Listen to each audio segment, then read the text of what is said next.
welcome. This is the Uncensored Anime Podcast, a podcast where we talk about all things anime uncensored. And today, we are your hosts.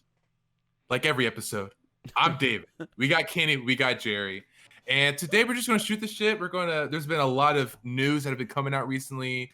We're going to talk about, some of the things that we've been watching, things that we've seen in the past. We're just going to it's going to be a potpourri episode with the Uncensored Anime Podcast today. So there's like three guys listening. They're like, "What the fuck's potpourri?" Come on, have you ever seen Jeopardy, bro? Come on. Haven't you ever been to your grandma's house and gone inside of the bathroom and seen that little bowl of shit that's above her bed? That's potpourri, Wait, okay? Or not above her bed, above the toilet.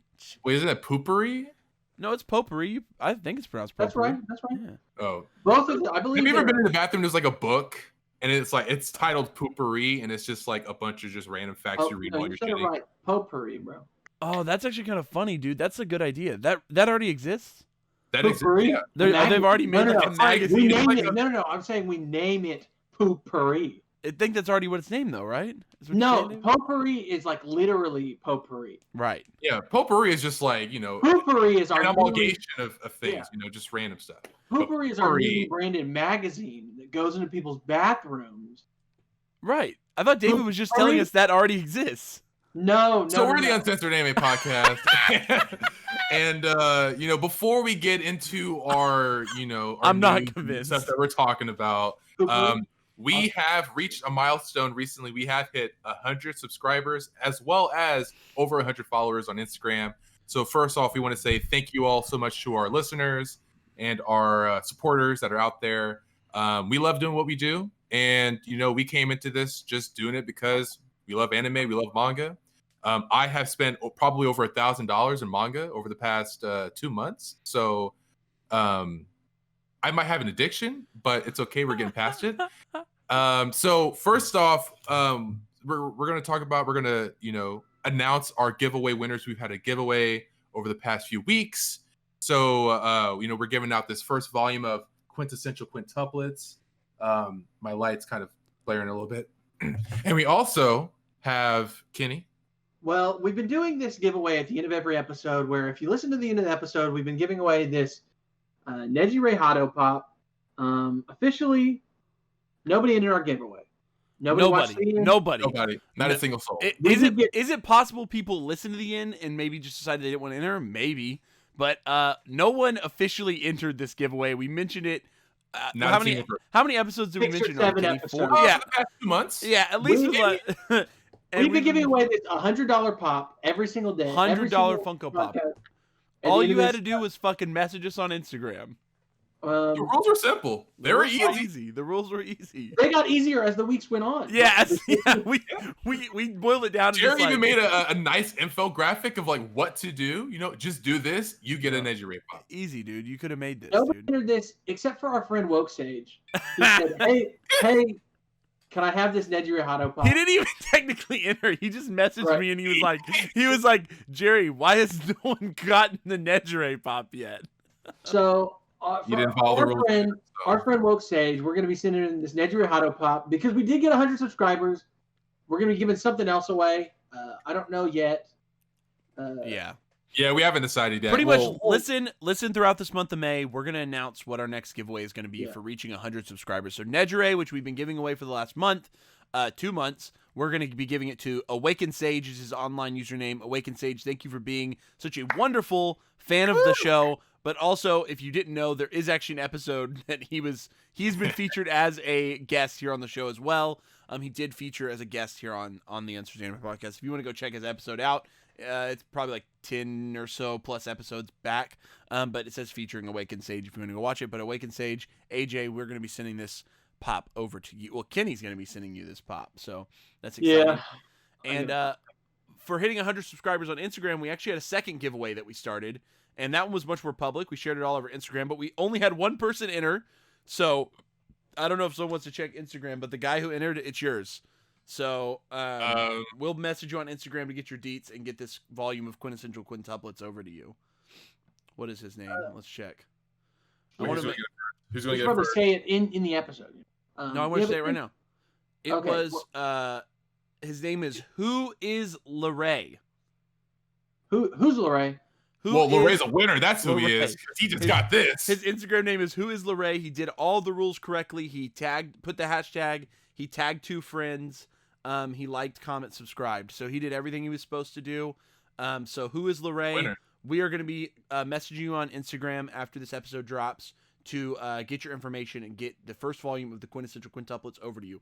If you want to win more manga or more Funko Pops or more other anime-related merch, you need to be listening to the episodes. That's it. I mean, it's as easy as that. Follow us on Instagram. Listen to the episodes. We're going to do more milestone giveaways. There's going to be more stuff. We want to give away more manga. We want to give some anime stuff away. We want to give some merch away. This is the best way to do it. Listen to the episodes and enter the... If you're listening... You might as well enter, right? At this point, we've done 3 giveaways, and each one has been won by the only person that entered. So your chances of winning are pretty high if you just enter the giveaway, because we've only had one person enter each giveaway we've done, and we have always fulfilled. We give it away, even if it's just one person. We still give it away. So congratulations, Awakened Stage. Congratulations, Who is Loray. And thank you to David for sending out this Quintessential Quintuplets volume, and Kenny for the second. He's doing his second giveaway of the show, and that is sending away the Nejire Hado Pop. He gave away the first volume of Chainsaw Man, which, when we were giving it away, it was everywhere. But now, if you guys have been out manga hunting, I'm sure you listeners know this. If you've been out manga hunting, you can't find that shit anywhere. Scarce.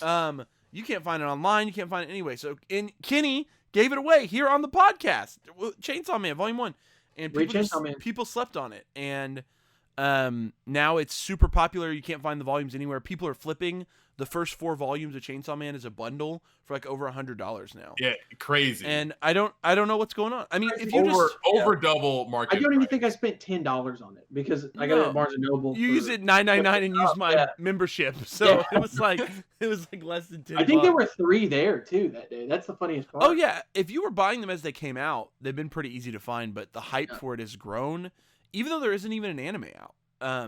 I was looking at now I'm just getting right into news, guys. But I was actually looking at some sales charts. First off, someone sent me this thing. I don't know where it came from. I'm gonna pull it up real quick on my phone. But I thought this was really interesting. It was sales numbers related to graphic novels sales in America, and surprisingly, there was not a single one was an American comic book. Really? It was all manga. And this was for April. Okay, I found it. It says NPD Book Scan Top 20 Adult Graphic Novels for April 2020. So from April 3rd to May 1st. Okay? And all 20 of the top 20 are manga. And some that surprised me so a lot of the volumes that are on here, My Hero Academia Volume 27, Jujutsu Kaisen Volume 9, Demon Slayer Volume 1 and 2 and 21. What about that? What about that Komi Can't Communicate though? It's not on here. Yeah, Komi Can't Communicate didn't make the top 20. But what surprises me, so a lot of the spots are taken up by My Hero volumes, Demon Slayer volumes, Jujutsu Kaisen volumes, and Attack on Titan volumes. And that makes sense to me, right? Those are all 4 super hype right now. If you go out to any store right now, you'll probably find volumes of that on the shelf of those series. Well, you won't find Jujutsu Kaisen because they just underprinted it. And so they can't get it out fast enough. I think that if they could have got more on the shelf, it would have sold more, which is kind of crazy to think about. But 2 that surprised me on this list are Spy Family, Volume 1, which was the 10th best-selling manga volume. Not manga volume, 10th best-selling adult graphic novel in April. Spy Family, Volume 1. Very surprising. And I believe all 4 volumes of Chainsaw Man are on here. Chainsaw Man Volume 1... 2 and 4 are on this list. They're numbers 2 and 6. And that's it. So just those 2 volumes are on here right now. What was number 1? What was the top one? My Hero Academia Volume 27. I think that was the one that came out in April. So okay. I'm sure people just go and buy it. But that was number 1. And then the second best-selling was Chainsaw Man Volume 4, which also came out in April. And then Jujutsu Kaisen Volume 9 was number 3. Also came out in April. So my assumption is people are just buying the latest volume and keeping their collections complete. But yeah, Spy Family and Chainsaw Man, they don't have animes. What's going on, guys? I mean, they're good manga. I think that why are people in America buying them already? I don't know about America, but I know that. Sorry, this chart is U.S. only. Oh, it's just because they don't have a physical like they don't come out in Shonen Jump. I guess is what I mean. No, I get what you mean. In Shonen Jump over if you here. want a physical version of these series, you have to go buy the volume. Yep. Yeah. The volume. Mm-hmm. I think with Chainsaw Man, because it kind of like happened with us, where it was like a word of mouth thing of just like, you got to read this shit is hype, and then like people reading it, realizing that it's hype, it's not just overhyped, it's like really really good, and the word just like spreading like wildfire.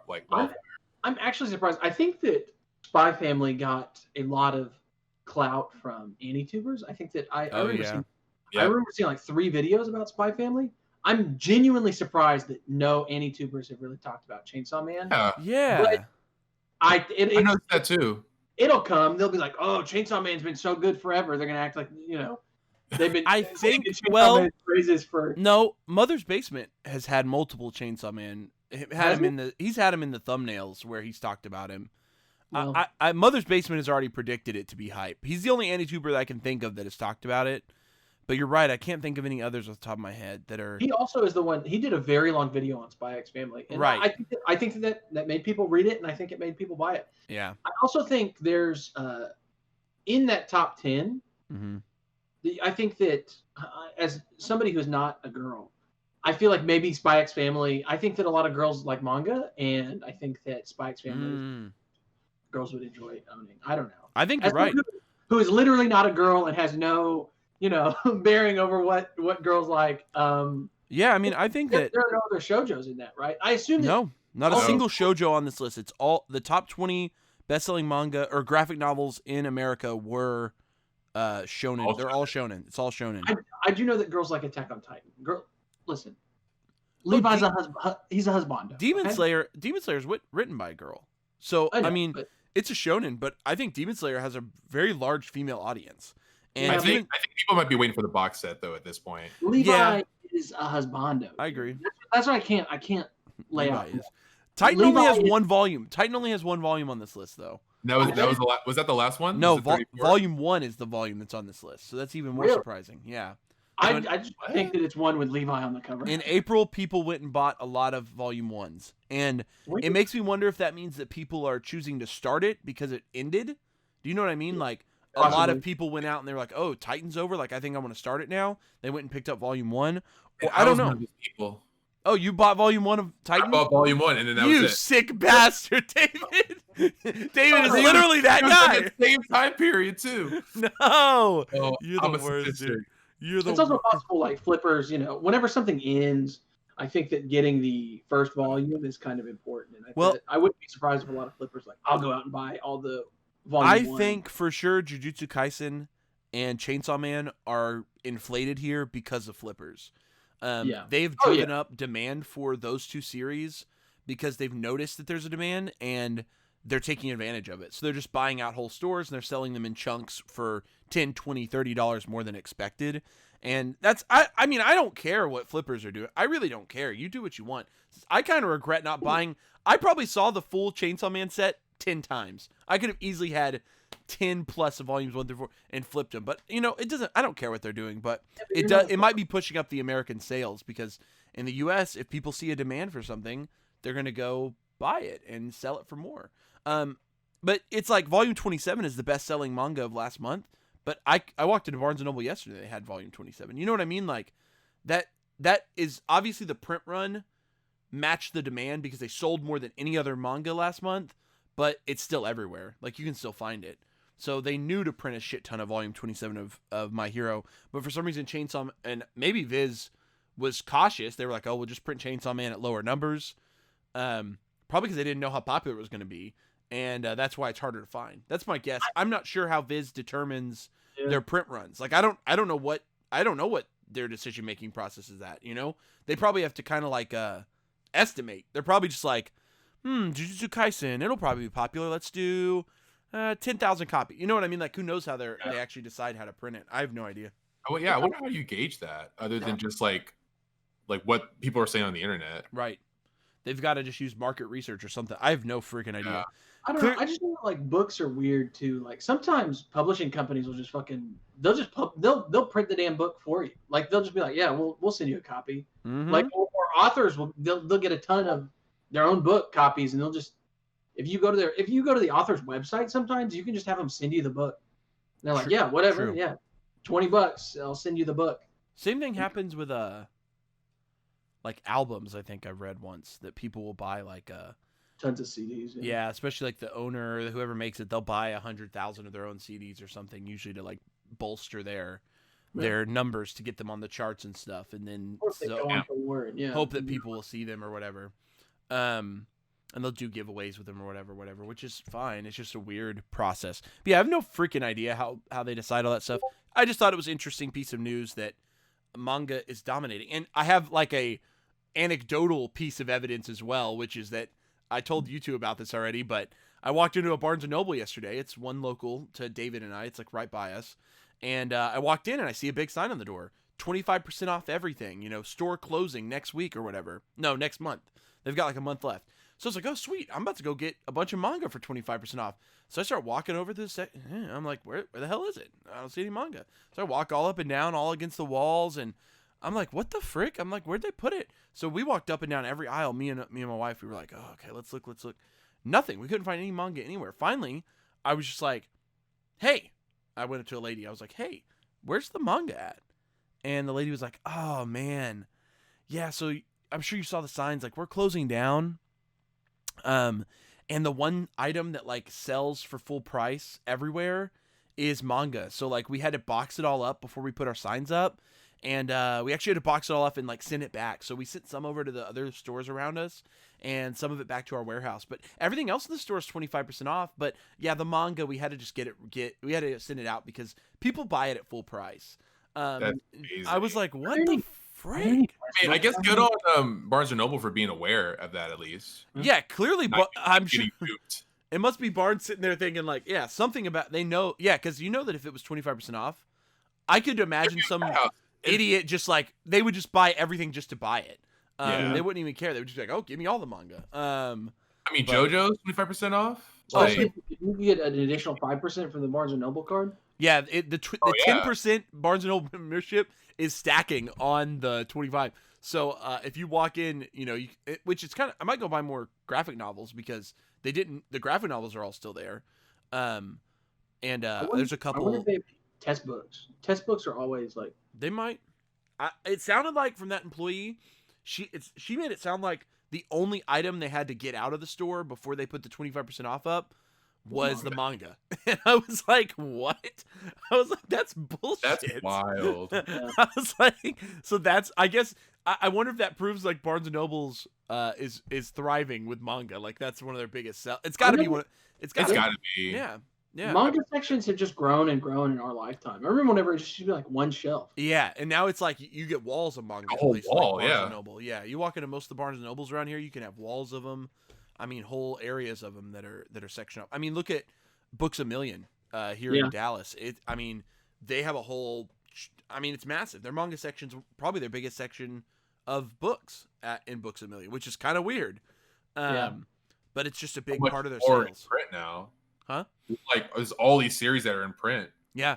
And a year and a half ago, Barnes & Noble and Books A Million used to constantly do like buy two get one free on manga, and now those have just completely stopped. They just don't do those anymore. I remember whenever we were kids, because there were three of us, or maybe it was buy three get one free, because it would be like Dad would buy four. Yeah. One for Mikey, one for Steph, and so like everybody would get one. Yep. And they used to do that all the time, and I assume it was because manga didn't sell as well. But now, those deals are gone. Ever since the pandemic, those deals have not really come back. And it seems like, you can still find deals like that on normal books all the time. But manga, nope, not anymore. They don't like that. So, I'm like, shit.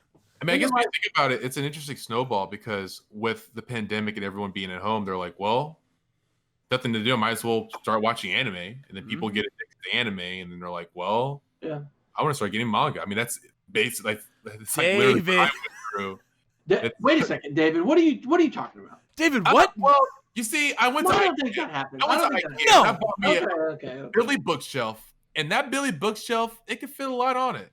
Billy. And it's full. It's full of manga. From top to bottom, it's full of manga. That's crazy. Well, guys, our next bit of news tonight is about Vampire Night.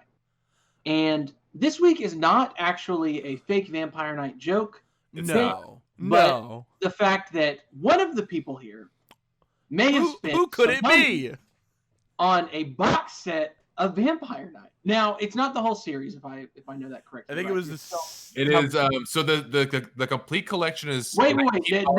It's 19 volumes. Okay, I got 1 through 17. Well, I wasn't gonna put anybody out on blast, but I will raise my hand. I will admit I am the member of the Uncensored Anime Podcast. So remember, here at the Vampire Night Podcast, we love Vampire Night. The biggest Vampire Night fan. Volumes 1 through 17. Hopefully 18 and 19 soon to be. He's got it. I mean, it's out of print, so I gotta like hunt for it.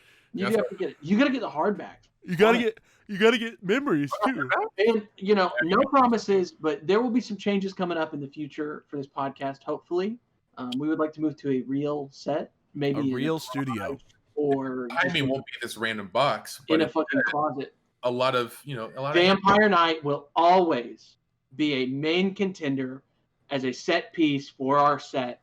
As long as we run. If you guys are listening to us here on YouTube, make sure to do a timestamp for the Vampire Night mention today. We like timestamps in the comment for the Vampire Night mention. Here is the Vampire Night podcast. Oh God, we love it. Okay, but some real news though. Oh, real news! I thought that was real news. David has all. That's real news. You're right. I'm sorry. It's raining. It's raining. It's raining. Kenny's got the rain coming down. It's not raining here yet.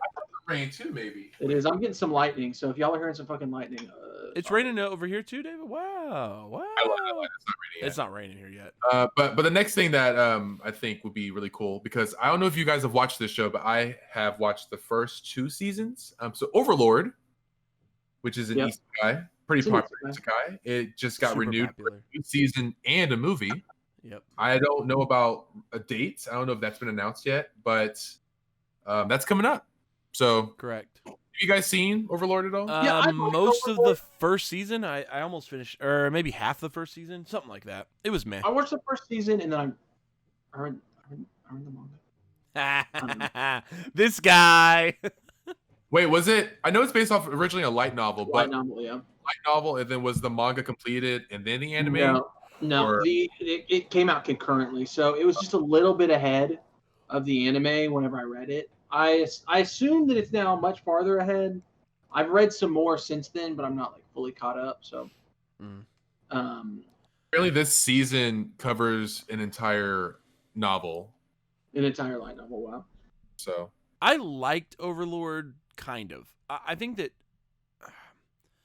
for those who have listened before, I have feelings about isekais that I have had troubles getting over in the past.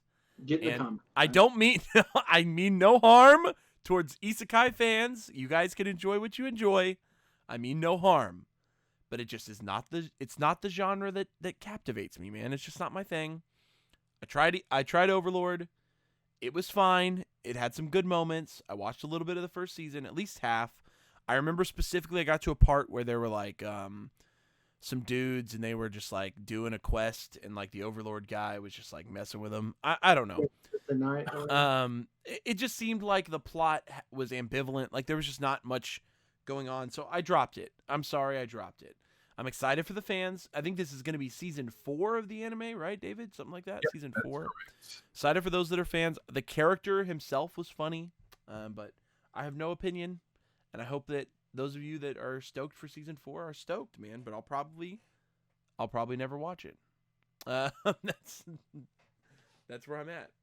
David, did you watch all of it, seasons 1 through 3?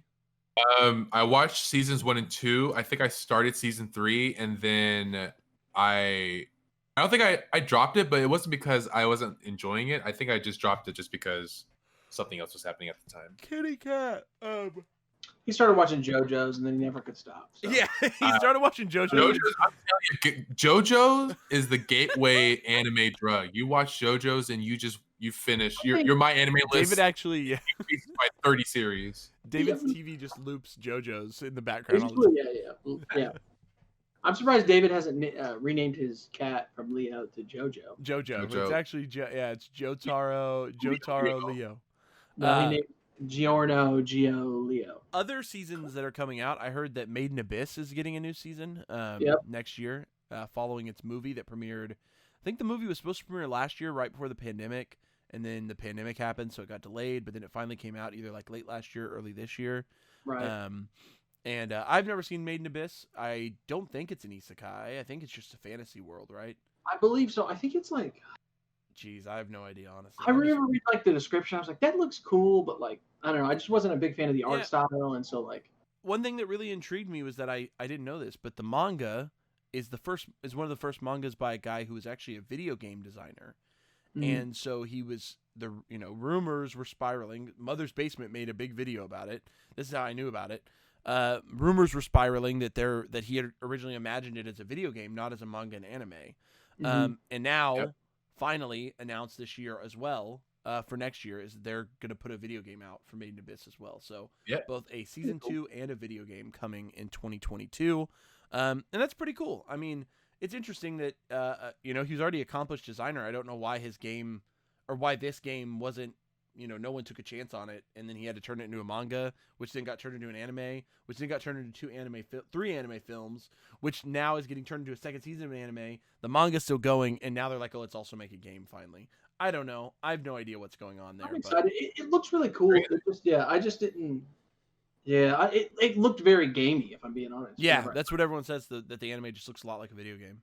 I think that season if I'm being honest, I think that season was the season my girlfriend broke up with me. So I think that anime season was just a blur. And the worst part is I heard the anime is really emotional, Kenny, so I feel like... I know, bro. I'm happy I didn't watch it. You'd be like, fuck Made in Abyss, dude. This shit sucks. I remember I started dating her whenever Kisniver came out, and I was like, yeah, bro, I want to create that connection. Kizuna, bro. Kizuna. And I believe that anime season was just full of sad anime. Yeah. And then I watched all of the Tree We Saw That Day, or whatever, the Star We... Fuck, what's that anime called?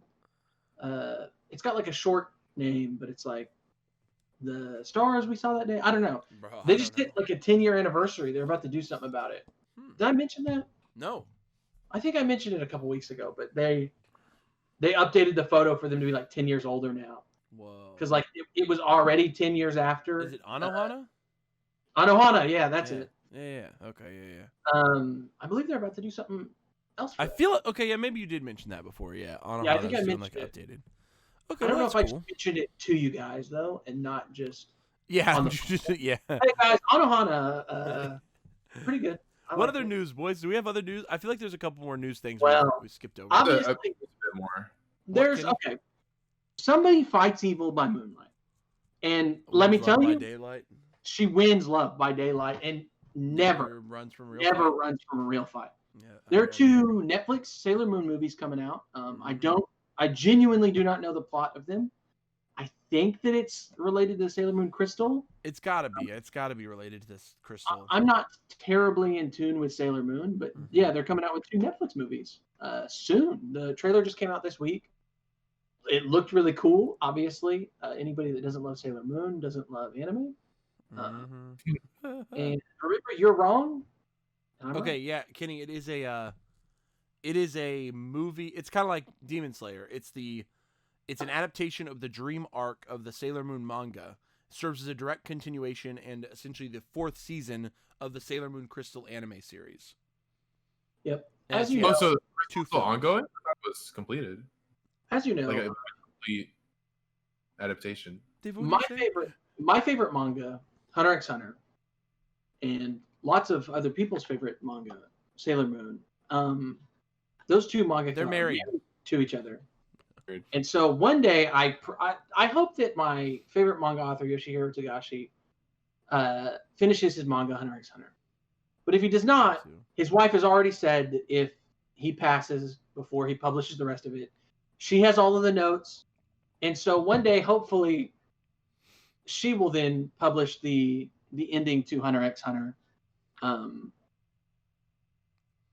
think his son also knows the end. Yeah, I believe he's got all of the notes for the rest of the series, and both of them are good artists. Genuinely, I actually think that whenever she started inking for him, because this is like a long ago story, but in the middle of the Chimera Ant arc, he got hurt, right?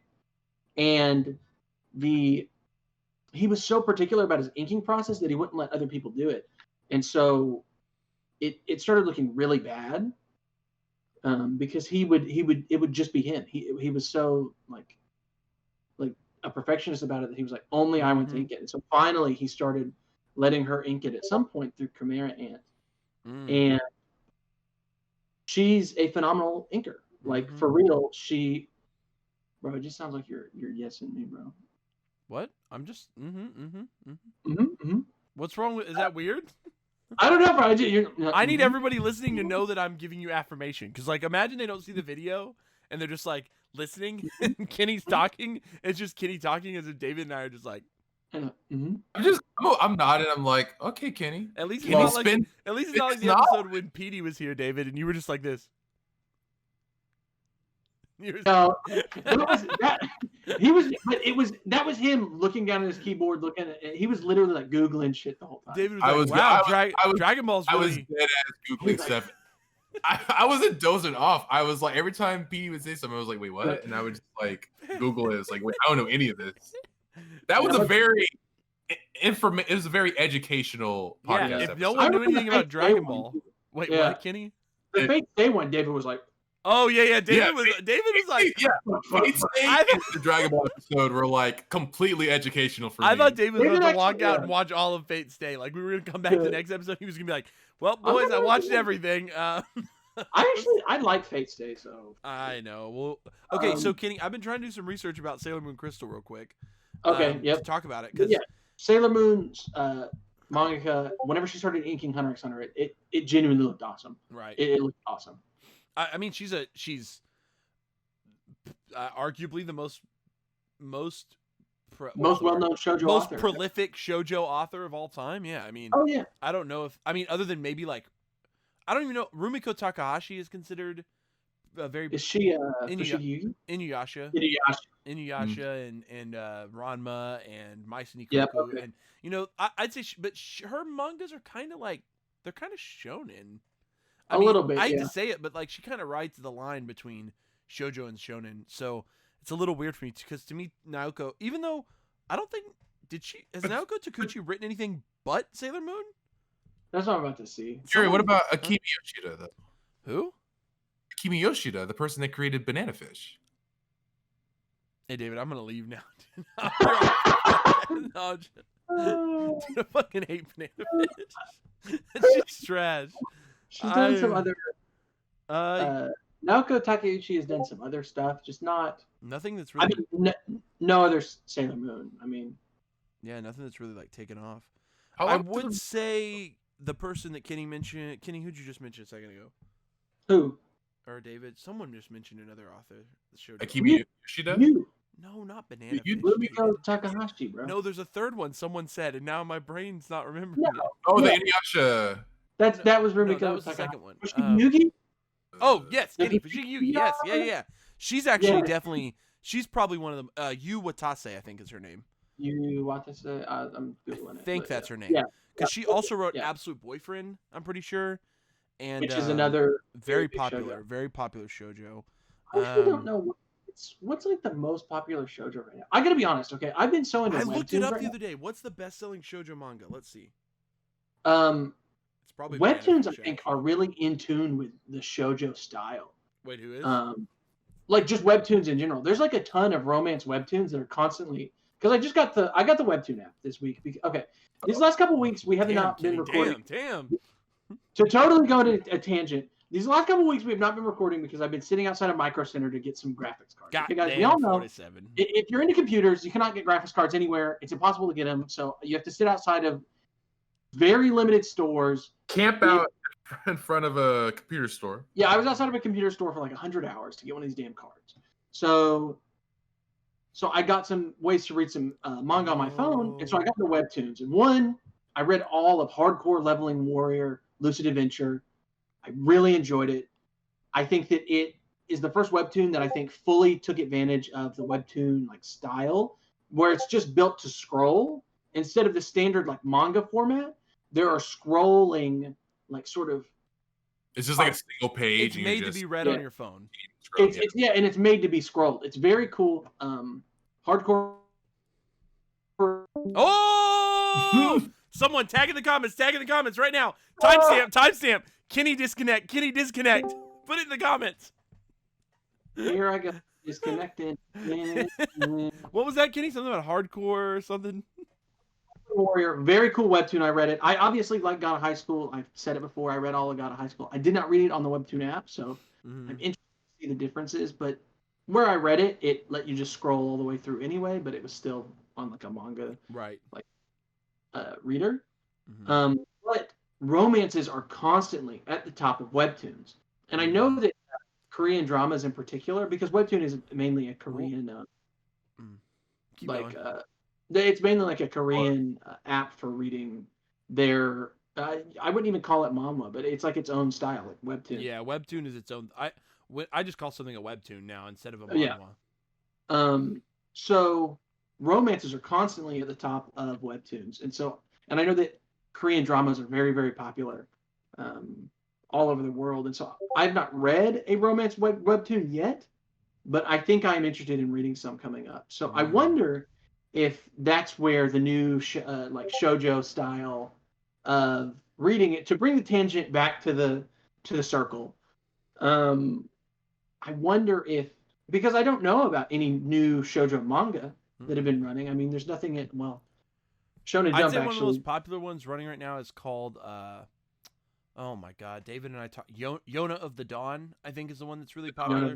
Yona of the Dawn, I think, is really popular. Maybe Essential and Rent a Girlfriend are up there too. Those are shonen. No. Those are shonen. Those are romance series written by men for men. So those are shonen manga. Yeah. Okay, yeah. Shoujos are like, those are shonen romance is what a lot of people call those. Just because like they're written by men for men. Oftentimes a shoujo is a romance series written by a woman for a woman. It can be written by a man for women, but generally it's written by women for women. Yeah, and I even like what is it? How do you say red in Japanese, bro? Ooh, no, Awie's blue. No, I can't remember. Whatever. It's Snow White and the red hair. I quickly Googled the top 3 best-selling shoujo manga. Okay, so if Yeah, Wikipedia is to be believed, there are only 3 shoujo manga. This is gonna blow your mind because one of them it's not Sailor Moon. There's only 3 shoujo manga that have sold more than 50 million copies. So this is just manga sales. Okay. Okay. The number 1 best-selling shoujo manga, according to Wikipedia, if Wikipedia is to be believed, is the series Boys Over Flowers, which clocked in at 61 million volumes sold. Okay. How old is that? Boys Over Flowers is pretty old. It's 1992 to 2003 is when it ran, but it's been adapted into like a Korean drama, an anime series. I feel like I know Boys. I've never read Boys Over Flowers, but I know Boys Over Flowers. You know what I mean? It's like I think the most one of the most popular K-dramas. Gotta be. I also got to say that Ranma 1/2 is categorized as a shonen series, not a shoujo series, because it would be up here, as well as I think Inuyasha is categorized as a shoujo, or as a shonen, not a shoujo series. So maybe Rumiko can't really be considered a shoujo artist, even though I think a lot of people think she's kind of on the line. She's written some shoujo series, but she's probably not really considered a shoujo artist, or popular series aren't really shoujo. But the second shoujo series with over 50 million is a series called Glass Mask, also a very old series, 1976 to 2012 is when it ran. Has 50 million volumes sold, very, very long series too. Pretty popular. And then the third one, I know this one. It's Vampire Night. You're right, Kenny. Yeah, Vampire Night isn't. No, it is Vampire Night, guys. Welcome to the Vampire Night podcast. Look at that! In less than 40 minutes, 2 Vampire Night mentions in 40 minutes. This is we've truly ascended. No, the third one is a series called Nana, which again I think most of us have heard of. Oh, I did know Nana. Nana is the third most popular. And Nana actually, the author did a second series called Paradise Kiss. That's also a pretty popular shoujo series. Not as popular as some of these others, but definitely pretty popular as well. So I would say the author of Nana is definitely one of the more popular shoujo manga artists. There is a series that I also found on here that has sold about 40 million volumes, has supposedly been running since 1976, which is a long-ass time, called Crest of the Royal Family. And I have the top 3: Nana, Boys Over Flowers, Glass Mask. I know those series. Just I've never heard of Crest the Royal Family. So you guys tell me, audience members, people listening at home, have you heard of Crest the Royal Family? Is this one of those weird things that's just like super popular in Japan but not popular in the U.S., or it never really made it over to the U.S.? That's what I'm thinking it's going to be. Art style is very still running. old looking. The main character is Carol, blonde-haired, blue-eyed American teenager from a wealthy family with an interest in Egyptology, studying in Cairo. Yeah, but Sailor Moon is like the 6th or 7th. It's down here with 35 million copies sold. I do think Sailor Moon has a lot more legs as a anime.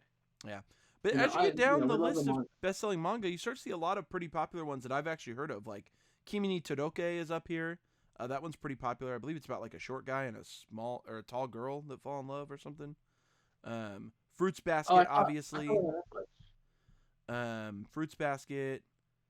There's a couple other shoujos that are, I would consider these very popular shoujos because they've sold, millions, 30 plus million. What else?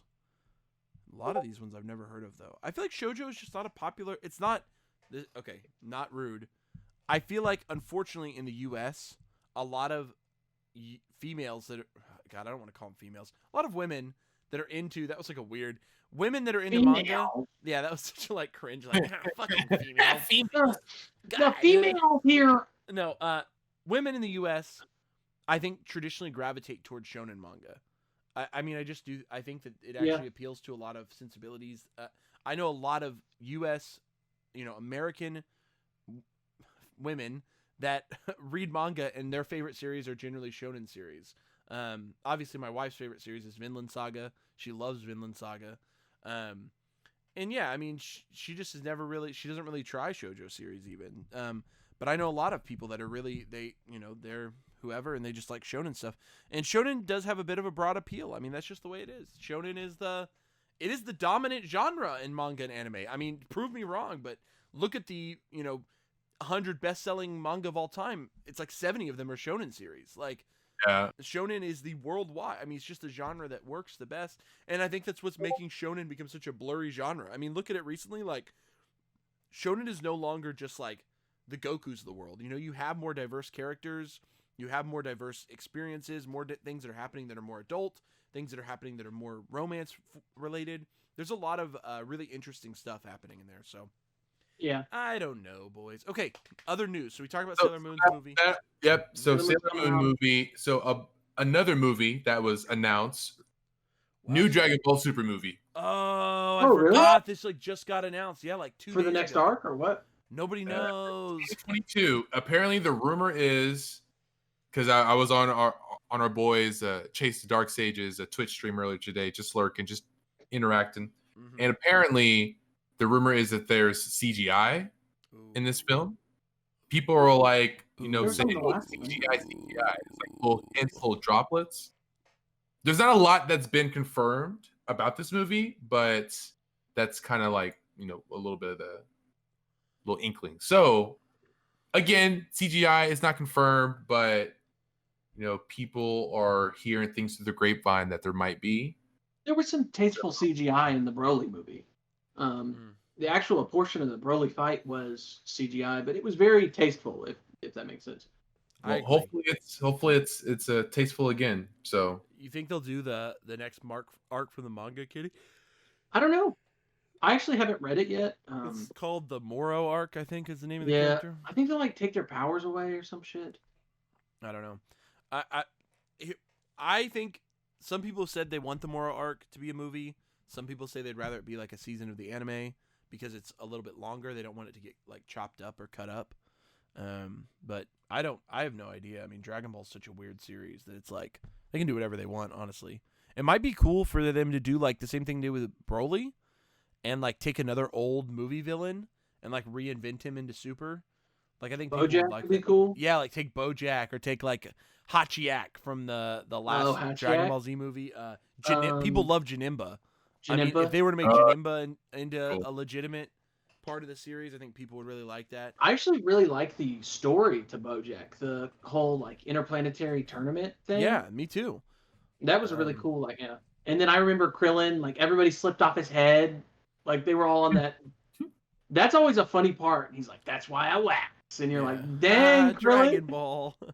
Yeah, I think that'd be interesting. But yes, new movie. I think we'll hopefully get more details in the future. But yeah, that's like fresh off the press. That's hot off the presses. Dragon Ball. That has more stuff coming because people love Dragon Ball 50 years later. Is Dragon Ball 50 years old yet? No. Can someone confirm how old is Dragon Ball? I think they did the 30 recently, so I feel like that was the last. Oh, it's got to be older than that. It's like 40. One Piece is about to hit 25 years old. I think it's only like 30. It might be 40-ish. It might 90. 89. No. That's the original Dragon Ball started in 89. So 30 would have been 84. 84. Yeah. 84. The original Dragon Ball manga. So 30 would have been. It's coming up on its 40th year anniversary. 40th, yeah. 40. Oh my! I wonder if they'll do Dragon Ball or Dragon Ball Z. I don't know. That's crazy. Do you think Toriyama will live for his series to be 50 years old? You think he'll still Yes, be? I mean, he's still young, right? He can't be. He's got to be in his 60s. He's 66. Wait. He is. Yep, 66. Yeah, he will. He'll live to 50. Oh damn, sure. He really will. I just am imagining like he's got to be rich as fuck, right? Like he's got to be wealthy, right? What is Akira Toriyama's net worth? It's got to be stupid.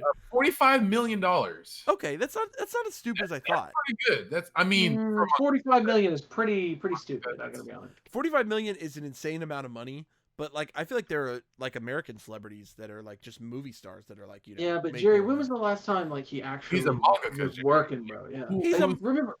I'm saying Dragon Ball. Being a mangaka with $45 million, that sounds like the most successful you could be. Like that sounds insane. Wait.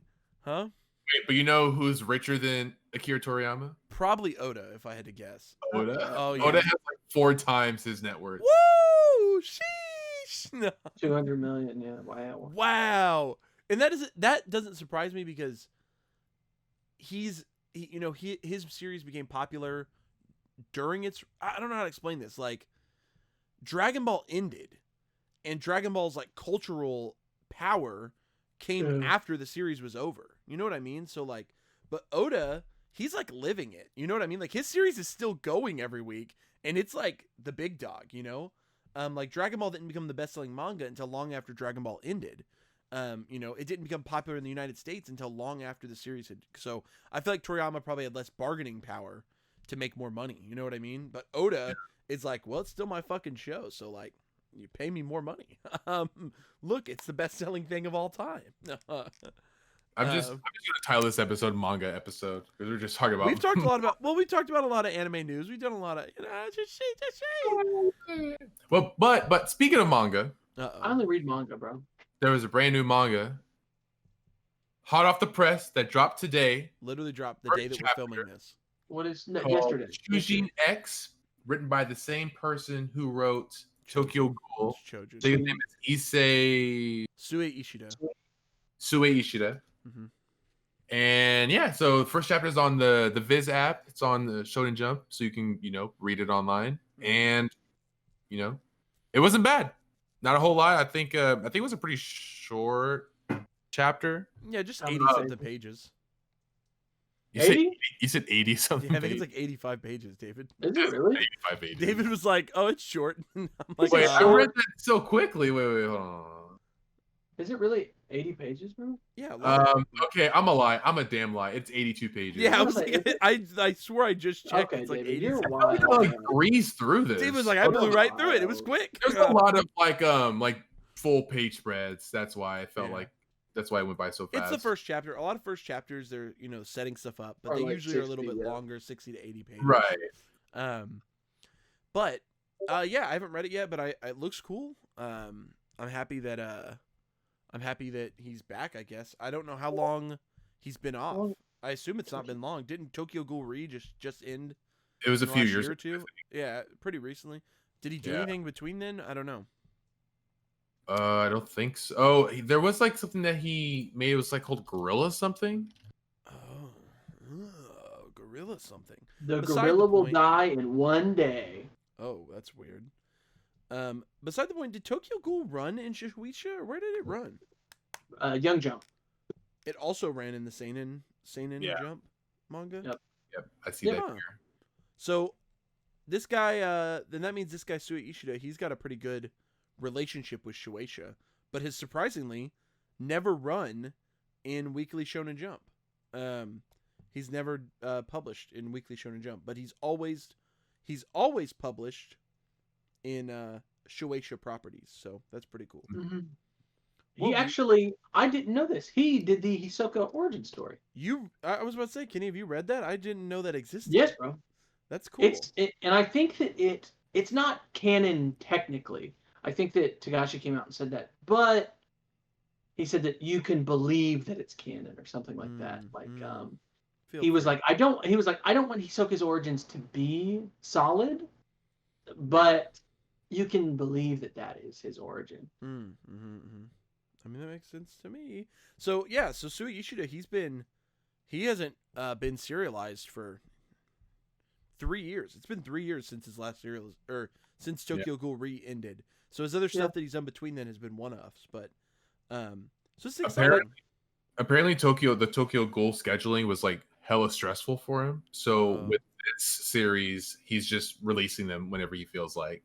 Yeah, I assume he took some time off too. I mean, it doesn't look like he tried to release anything. So right, he probably was not. Yeah, it's probably like Kubo.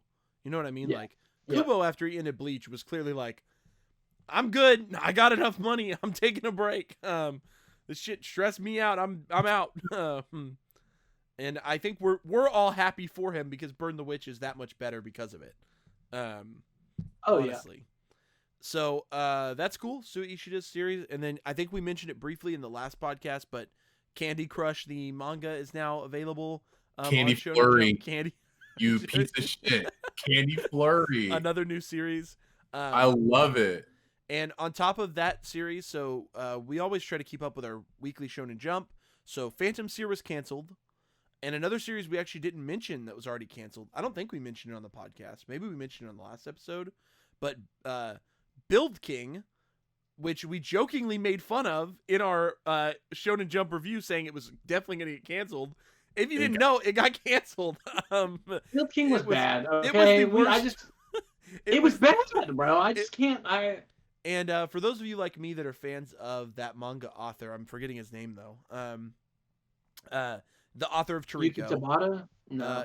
You know, he's not. He has a sketchy past.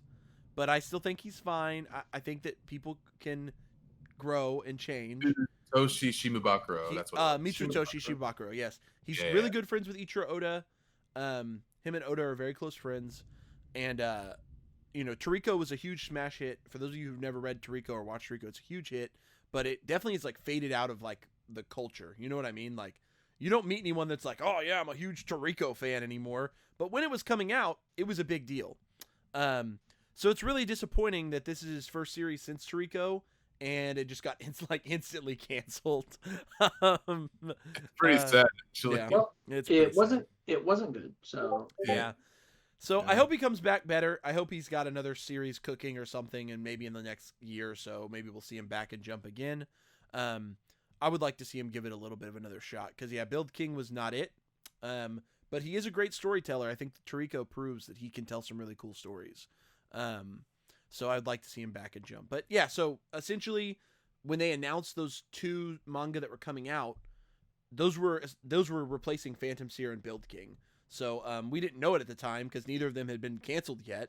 But now that they are both canceled, these two are running and they're running well. So we've got Candy Crush and sports love manga or something. Hey, I like that one. You're liking that one so far, Ken? Yeah, I mean, there's only 4 chapters, so yeah. But David loves Candy Crush, so I mean, Candy Flurry is only 3 chapters, so not a whole lot. But so far, so good. So. Yes, that's exciting. I really would love to read if we're gonna be talking about manga, Kenny. I want to read the new manga by the author of Reborn, but for some reason, it's not being translated officially. Did you know that? Oh, yeah, I definitely have not been reading it. No, are you reading it? Yeah, I stared reading it. It's called like Detective something. Yeah, Dan. I genuinely think Kamanashi no Kamano Hashirano. And the series Kingdom Jesus Christ. The series that they did, I can't think of the author's name, but it's a girl, I think. Akira Amano. They did They did a series right after Reborn called ELD Live that was also pretty popular. And I've heard good things about the manga and the anime, so I've always wanted to check it out, never did. But I really want to read their new thing, but it's not like on the Shonen Jump app for some reason, which is I'm confused because it's on the Japanese Shonen Jump app, so it's part of the Japanese like Shonen Jump Plus lineup, just like Spy Family and Kaiju, but it's not being included in the American one for some reason, and I don't know why. I think Akira Amano is a pretty popular author, so I'm not sure why they aren't giving her that run here in America. I think Americans would like it, but that's just me. So I don't know. All right, boys. I like Reborn. I miss Reborn. I want to rewatch. I think I want to watch the anime, Kenny. Like rewatch. Really? It. Yeah. It doesn't have the last arc. I actually really like the last arc. Maybe I should just read the manga. I bet I could read the manga faster. Probably so. Probably. Yeah. It just sucks because the manga, there's no official way to read it all. Like legal way to read it all. You have to read it. There's a guy that I know that just buys manga all the time. Who? This guy, I think. Is he to your left on your screen? He's to this way for me. Well, you're talking about me. Oh, yeah. He's up for me. Well, yeah. When you mentioned Hitman, I like Googled Hitman manga English. It's dangerously out of print, David. And here's the shitty part: they didn't finish it. They didn't finish it? Viz Media canceled the publication, so the last like 4 volumes or something never got printed in English. That's so upsetting. Isn't that ass? I think also Reborn has some of the coolest That's what I'm saying. There's no legal way to read it. It's not available on the official app. Viz owns the publication rights. It's out of print, and they never finished it. So it's just like Bobobo. You can't get all of Bobobo in English because they just published 5 volumes and they just canceled it. What? Yep. That's so upsetting. That's so weird. Yeah, those are 2 series that just kind of got lost to. They just got lost to time. They never. You can't buy the or it's like Shaman King. The last couple volumes of Shaman King, they got published in English, but they seriously are like very expensive because they didn't publish very many. Wow. They're very expensive. Like the last like 29, 30, and 31 and 32, something like that. They're like $100 volumes now because there's just not very many on the market. But crazy. Yeah, I wish there was a good way to read Reborn. I mean, you could go read Reborn.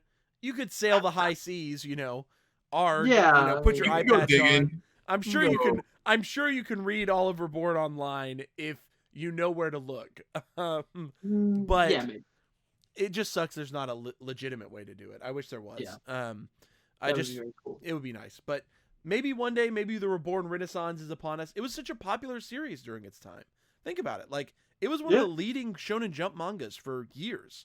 And it's now just like lost to the times. I mean, it would be cool. It would be cool if they went back and animated the last arc. Yeah, as shows are coming back like that. I think they could do a smooth 24 to just finish it. There are so many Shonen Jump series that have just been lost to time now. Like that have never 21, bro. Series that were massively popular series that lasted for 300-400 chapters. That ran for years and years and years. That were popular in both the U.S. and Japan that are just they're just gone now. I mean, you can't find them, you can't get them, you can't watch them. It's really strange. You mentioned the other day, Kenny, that the Law of Yuki randomly got put on Crunchyroll, and I was like, I thought that series was lost to time, and that's one that has magically reappeared. So I definitely there's also a lot of like Shonen Jump, like Reborn, and like iShield 21, bro. That like their last arcs. I think iShield's last 2 arcs did not get animated. Yeah. And so it's like, you're like, fuck, bro. Like, Claymore only got 1 season. Claymore, yeah. Look at that. It makes me so sad. And then they fucking botched the ending. The ending, yeah. They just made it up. The real ending. And it's just so crazy. Like, even like one of the most popular anime and manga of all time in Bleach didn't get its last arc animated. Yeah, fuck? Bleach is like one of the top 10. It's like one of the top 10 best-selling manga of all time, and they didn't animate the last arc. The anime team was like, fuck.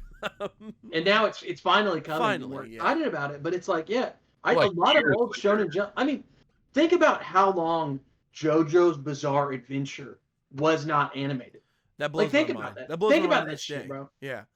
Like JoJo's is one of the best manga of all time, and there was no good anime adaptation. And finally, we now have a definitive, really awesome adaptation that is what it is. Yeah. And we're finally getting part 6, right? I just think of all the Jump Ultimate Stars characters that I didn't know. I didn't know who they were. I dare I want some Black Clover fan to come play Jump Ultimate Stars. No. They're like, who are these scrubs? They're like, who is this Jaguar guy? Where's Asta at? Why don't they have Deku? That's why I wanted to read Buso Rankin so bad, because I remember playing Kazuki and I was like, this guy's dope. Like his weapon's cool. Like what is this from? Strong, bro. Yeah. And I'm reading Buso Rankin and I remember who the strongest. Well, maybe Buso Rankin's one that should have been lost to time. Yeah, maybe. Buso Rankin is. I would love to see it reanimated, like. Yeah. Well, like, the original anime covered the whole manga. But like, I mean, it did at least. Like, it was, really though. At least it was a faithful adaptation for the most part. But why don't we just reanimate it anyway? But I would love to see a new age anime studio that is just we're gonna redo old classics or finish. Yes. You know what was a really random one that happened in the last 2 years that no one talked about? What? Muyo and Roji's Supernatural Investigation Bureau. It was this Shonen Jump manga. It ran for 300, at least 200 chapters, something like that. They were in Jump Ultimate Stars, I think. Super popular series. It was in JUS. It's one of those series that was like it never got an anime. There was no anime for it ever. Like last year, maybe 2 years ago, they just I guess the author was publishing a sequel manga, and to promote the sequel manga, it got a faithful adaptation of the original manga made. And I was like, what? I was like, that's so random. But nobody watched it. I feel like it totally just zooped right under the radar. Like nobody watched it. But I think was it on streaming services? I think it's on Crunchyroll. I think. I hope. Something like that. Maybe on Funimation. I don't know. I wonder how many I watched it somewhere. New age Shonen Jump fans even know what Kochikame is. Dude, they don't. And that's the crazy part, is that in our day, when we first started reading, Kochikame was this legend. You know, it was like this, like, it was like, the king. That shit's still running. Whoa, that shit's I still remember, running. I think it was its 50-year anniversary whenever everybody did, like, Kochikame characters in their own style. Yeah. Dude. Which Shonen Jump likes to do. They've done it a lot with One Piece, actually. Oh, yeah. Now. Other but artists draw. They did a ton of Kochikame stuff, like, all the time. Like, dude. But I remember the Kochikame guy in Jump Ultimate Stars, like, I would love to see an adaptation of Majin Tantai no Gumi Neuro that does the whole manga, because the original anime only did one season. Short, bro. Because Assassination Classroom was a huge hit, so obviously the author's popular, and the Elusive Samurai seems like it's going well. So why not go back and adapt his first work? I think that'd be really cool. iShield 21, obviously, I think they need to reanimate that. Yes. I think that iShield 21 deserves. Is my #1 manga artist of all time, and we all know this. Everybody loves him doing One Punch Man. Go back and read iShield 21. Kenny, could you imagine a fast-paced readaptation of iShield 21's manga? I mean, I think it'd be a huge hit. I think people would love it. The series had such a great style. They just need to get a studio like Madhouse to do it. You know what I mean? Or like someone who can someone that can really handle Murata's style. Because the old anime really doesn't look like Murata. His style. I mean, it's very like washed out. You know, it's very early 2000s anime, and the anime ran for a long time. It's got like over 100 episodes, right? Something like that. But it didn't finish the manga. Yeah, neither did Slam Dunk. Never finished the manga. Never finished. Never finished the manga, even though that anime is held to such a high esteem, and it's from the 80s. Never been remade. Never finished the manga. I feel like Slam Dunk is an easy one to remake, just because it's so like legendary. Slam Dunk is still super popular. Why not redo Slam Dunk? People would love it. Especially like the style. I think that just the merchandising for something like Slam Dunk or iShield 21. Like, so many sports. It's so good to be branded by sports, bro. Like, I feel like they're fumbling the ball with the Shaman King adaptation right now. I feel like it's not. People aren't talking about it. There's not enough buzz around it. Netflix, my boys in Netflix. Obviously, it being in Netflix jail is definitely hurting it. Stars pour one out. I'm sad about that. I hope that Netflix at least gives us like the first season before they, like maybe give us the first 26 episodes before the next 26 come out. I don't know. Because I'm gonna be pissed if we don't get it until after the 52 episodes are out. Because that's gonna be like next year. Like mid to late next year till we get it. And I'm like, I don't want that. Like, I don't want to have to binge it. I want to watch them now. But there's like no buzz. Like the series is not producing any buzz, and the reason for that is because people who want to watch it can't watch it. I'm like, so many people want to watch, and because of that, it's going to lose its steam, it's going to lose its momentum, and it's just going to fall off, and nobody's going to know. I mean, I hope honestly, guys, I'm almost done with my read through of the manga, and the end of Shaman King's really bad. It's really bad. Oh.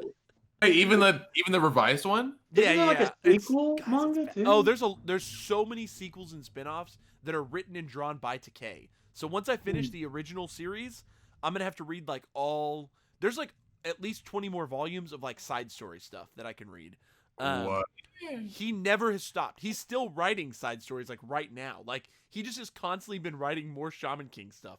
He wrote like a sequel about Yo's kid. He's written stories about side characters. He's written whole mangas about alternate. There's so much. He did a whole like flashback manga series where it was just a bunch of characters like origin stories. So much random shit that he's done since that series ended. But it's one of those things where I hate to say it, but I kind of understand why this series has faded into obscurity, and it's because it fumbles the bag in the back half. It really does. Would you say that it unravels, dude? Oh, Kenny, it unravels. Late stage show. I don't want to spoil anything for anyone. Unravel? I'm going to try not to spoil anything for anyone listening if you want to eventually read or watch the show. Because the new anime is supposed to be a faithful adaptation.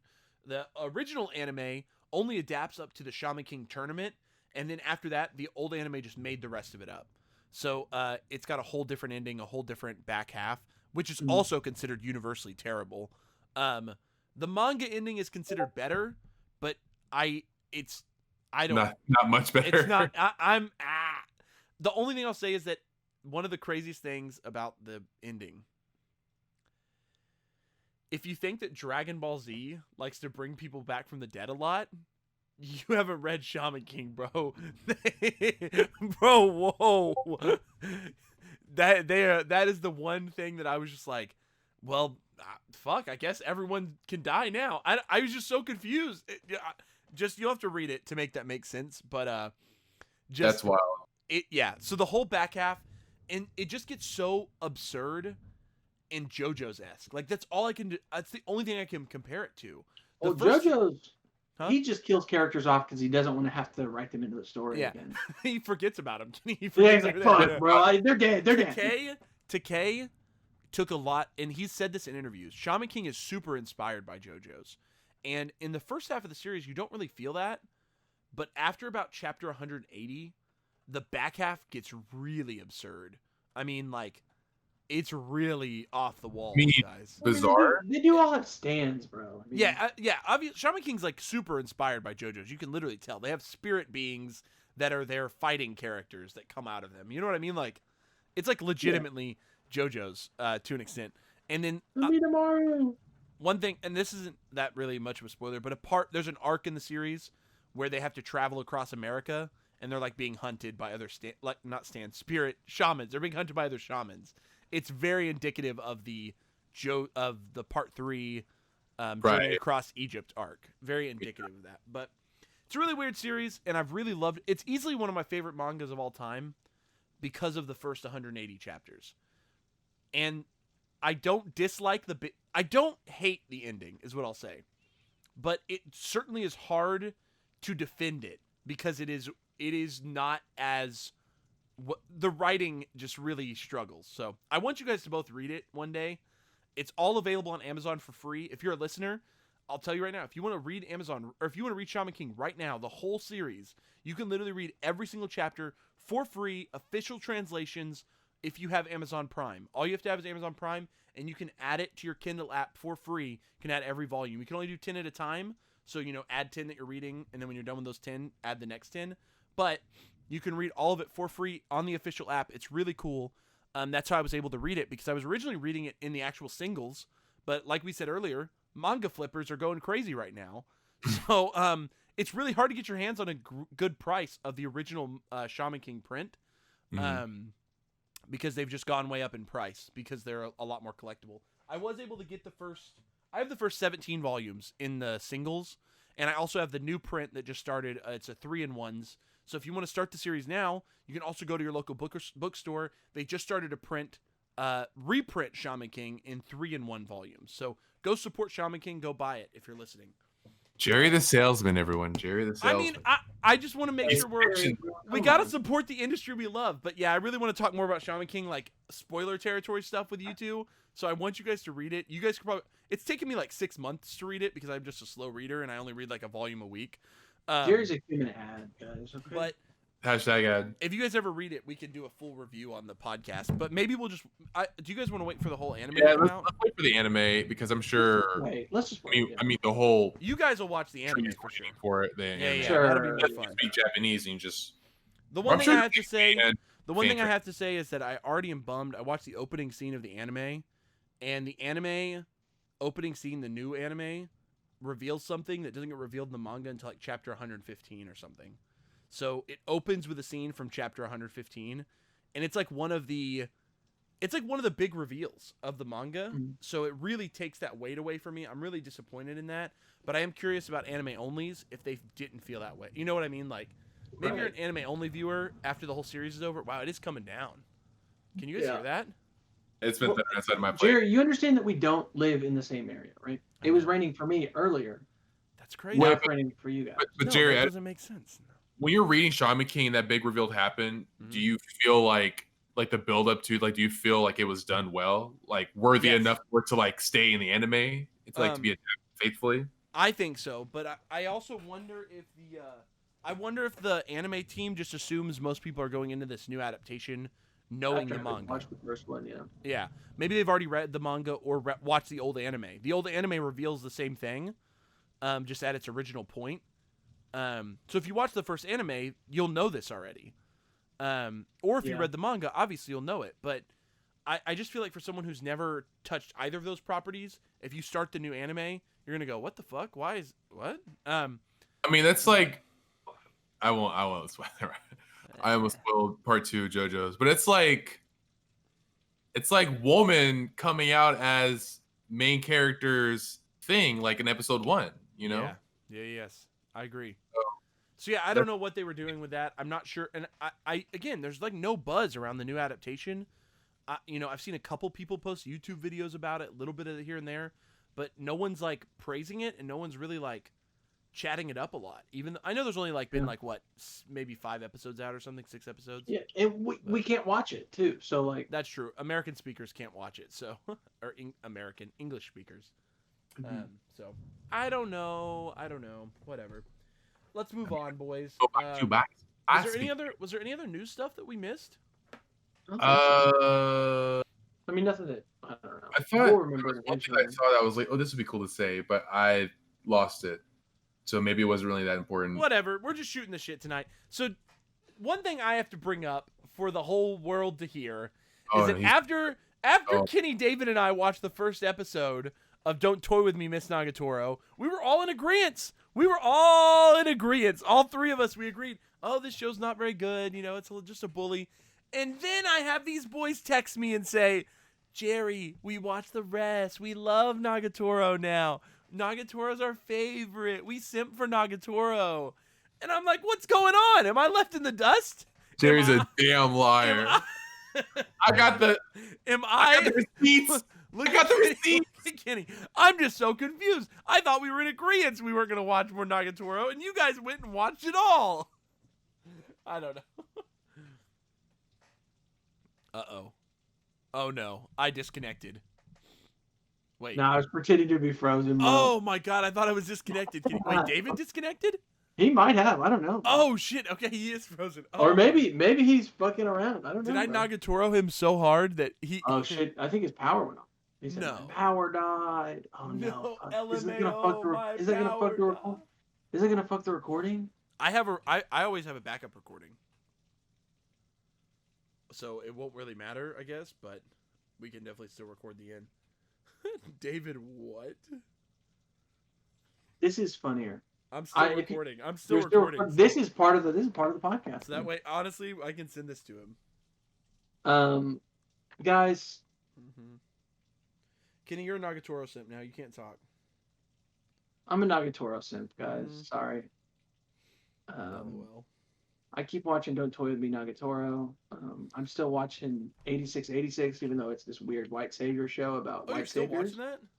Yeah, bro. I don't know, bro. I I'm like literally war only shows. watching Tokyo Revengers, Odd Taxi, and To Your Eternity. Those are the only. Yeah, I mean, I can't watch Tokyo Revengers because I read it all, right? Yeah. I gotta be honest. That was probably my most excited show, but then I read the entire series, and so like now it's like I read the manga. So Right. I this mean, is now just the at least you're caught up Kenny with and the Jerry manga. podcast to finish At least up. you're caught up with the manga. All I know is that I just can't. So what is it? Tell the viewers, Kenny, without spoiling it, I guess, too hard. Why is Yep. Nagatoro good now? It was all about tone. In How the many first episode, episodes are out now? 5, 4 or 5? maybe 6. Oh I yeah, don't know. maybe. It's I watched the 6th episode of Odd Taxi today, but I think that Odd Taxi was one episode ahead of Nagatoro. one episode, so I think that 5 are out 5. today. Oh, 6 of Odd Taxi literally came out today, I think. Yeah, I watched it. So Oh, damn, I haven't watched 6. I only watched 5. So basically it was about tone. In the first episode, Nagatoro isn't trying to be a bully. She just has a bit of a bully tone, and he takes things a little more personally. And as they grow, obviously Nagatoro is actually in love with him. So is she now? It's actually very cute how protective she is of him, because like, you know, it's the same thing with like, she's like, I can pick on him, but like nobody else is. Bro, Kenny, she bullied the shit out of him in that first episode. I know, made but him she cry like a baby. Yeah, and then she wiped up his tears, bro. That's weird. I know, but it was because she was like, I don't know. She was trying to be cool. Does she keep doing that? No, she doesn't. She keeps wiping his tears up when he turns into a little. No, bro. But I think the episode where the rain happens and they just go and play video games for a couple of hours while it's raining, I think that's a really cute episode, and I think that really grows their relationship. And then after that, you know, like she's like genuinely in love, and he has feelings for her, but I don't think that. I actually really like that. I think that she has discovered that she has feelings much earlier than he has discovered that he has feelings, which is very cute. And yeah, I don't know. Nagatoro's they're cute now. They're like a cute little couple because they love each other. It was that quick. Yeah, I think it was episode 3. I think that's when it. Where Oh, well, that's good, because you know most Yeah. people only do 3 episodes before they drop a show. So Yeah. I feel like if by episode 3 it's like, oh yeah, this is good now, then maybe that's where people turn it around Yeah. and they'll actually. I've been watch the watching season. 86 too, bro, and it's just like Have you stayed with Vivi Fluoride Eye Song? not. I want to. I may watch some more. I think I watched 3 episodes of that too, but like the end of episode 2 like really pissed me off, and so like I was like, what? You said what? I was like, this is some bullshit, bro. I was enjoying that one though, but yeah, 86 is weird. It's like really, I'm fiending for a good Gundam show. I want Is a good 86 war a good Gundam show? No, but it's like bad Gundam show, and I just want to talk about Gundam. I like Gundam, so. David is on the way back, guys. So we're gonna try not to wrap up without him. We'll hopefully get him back on. No, we won't wrap out without him. We'll wait till he gets here. So, yeah, I like Hardcore Leveling Warrior. Webtoons are cool. That's what I figured out. I read The Boxer as well. That's got 68 chapters. Ham on Webtoons. Webtoons are easy. They're quicker, if that makes sense, because we're so used to scrolling now. It's like, but no, and I've had the app, and that's like the only way I can read. Obviously, I would be reading manga if I was sitting at the house, but I've been sitting outside of a place of business, so True. I'm on my phone swiping. You're just, So yeah, webtoons are really cool. I actually read a webtoon here at the house. The Returner's Magic Should Be Overpowered or something, I think is what it's called. Oh. I really enjoyed that one. I've been enjoying. I think it's called The Returner's Magic Should Be Overpowered. God, that sounds like an isekai. I know. That's like got but that. You know what I mean? All webtoons tend to have that sort of name, where it's like, but then they have like an undertitle, like Hardcore Leveling Warrior, dumb name, right? Lucid Adventure, the undertitle, which is the name of the actual video game that they play in the manga, in the webtoon. Mm-hmm. Cool title. I don't get why they decide to name him like that, or The God of High School. Although I kind of like that one. I don't know. Tower of God is a good example of a good webtoon name, but some of them are just weird names. Tower of God and God of High School work for me, but I just don't know why they both happen to have the name God in them. Yeah, well. Noblesse, that's a webtoon, right? Noblesse, yeah. I have such strong negative opinions towards Noblesse. I do want to go and read Tower of God's webtoon. Now that I'm like sort of into webtoons, I don't know. I've been enjoying the webtoon app. Because you read, I know you read God of High School all the way through, right? Yep. Mm-hmm. And then you read these 2 new ones that you've read. Are you caught up on both those or no? Yep. The Returner's Magic should be overpowered. I'm caught up. I'm caught up on Hardcore Leveling Warrior, although I'm not caught all the way up. So webtoon actually will block out a certain amount of new chapters that you have to pay for, but they become free after a certain amount of time. So I think I'm 3 chapters or 4 chapters behind on Hardcore Leveling Warrior, but that's just because I haven't paid for them. Oh, okay. And I believe I'm 3 behind on The Returner's Magic. Oh, okay. I just read a manga or a webtoon called The Boxer, which I really enjoyed. And I'm 4 behind on that one. But I'm technically caught up with the free. I believe tomorrow, though, like 3 of those are coming back up. Is he back? So we have our friend David returning. Does co-host David Thibodeau return? Oh, that's his full name. Edit that out. No. You just doxed me? I just doxed him. Wait, are we not supposed to have our full names on here? This is my face, Jerry. I guess you're right. That's as hard as I mean, you've already said that we live in Dallas, so. I'm about to say, this is as hard as doxed as we could ever get, bro. Yeah, I don't know. I've never said our full names on the podcast before. I guess you're right. You want to say my social security number too? Yeah, go ahead. Just go all right, it's 1, 2, 3, 4, it's 5, 6, 7, 8. Yeah, I know that one. Yeah. Okay, David, are you back? You ready? It's probably why you probably shouldn't film a podcast episode during a pretty bad thunderstorm, but you know what? We're just shooting the shit. I will say, David, I have a backup recording I can send you, so if you want this, what Kenny and I talked about, I can send it to you. Okay. If you want to use it. Wait, are we still live right now? I'm still. I never stopped recording. It's still recording. Hello, listeners. So we're the Uncensored Anime Podcast. Stop. I don't know. Are you recording? Do you want to turn your your recording back on? No. We'll just keep yours. Oh, okay. You're just gonna use mine. Okay, we're gonna use. Okay. I was like, did your recording die? I assumed that it did. So. Well, it probably saved what he had recorded up till then. Yeah. Maybe not though. It might be corrupted if it just shut off in the middle. Maybe I don't know. What are you using to record? Oh, Kenny might be right. I think it's. Wait, no. I feel like that's how recordings work.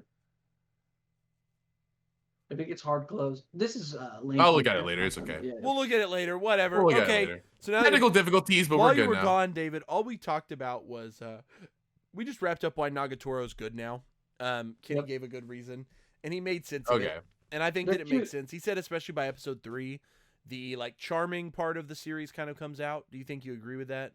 Yeah, it basically, like, the simplest thing, like, way to put it is that it goes from being super cringe, like the first episode and a half, first 2 episodes, to actually kind of building some kind of plot and like a more not really wholesome, but like an actual like genuine relationship between Senpai and Nagatoro. And so where would you say that happens, David? There was like I think there was a specific scene in episode 3 when it's just like Nagatoro, you can see on her face that she's like not being like she's being less of like a bully piece of shit and more of like kind of like a protector and like savior of Senpai. I hate that his name is fucking Senpai. Yeah. God damn it. I wish they would just give him a name, but I get it. But yeah, I mean it's not cringy anymore. There's still like some like cringe moments a little bit. Is there like a particular part you would say that they became cute at?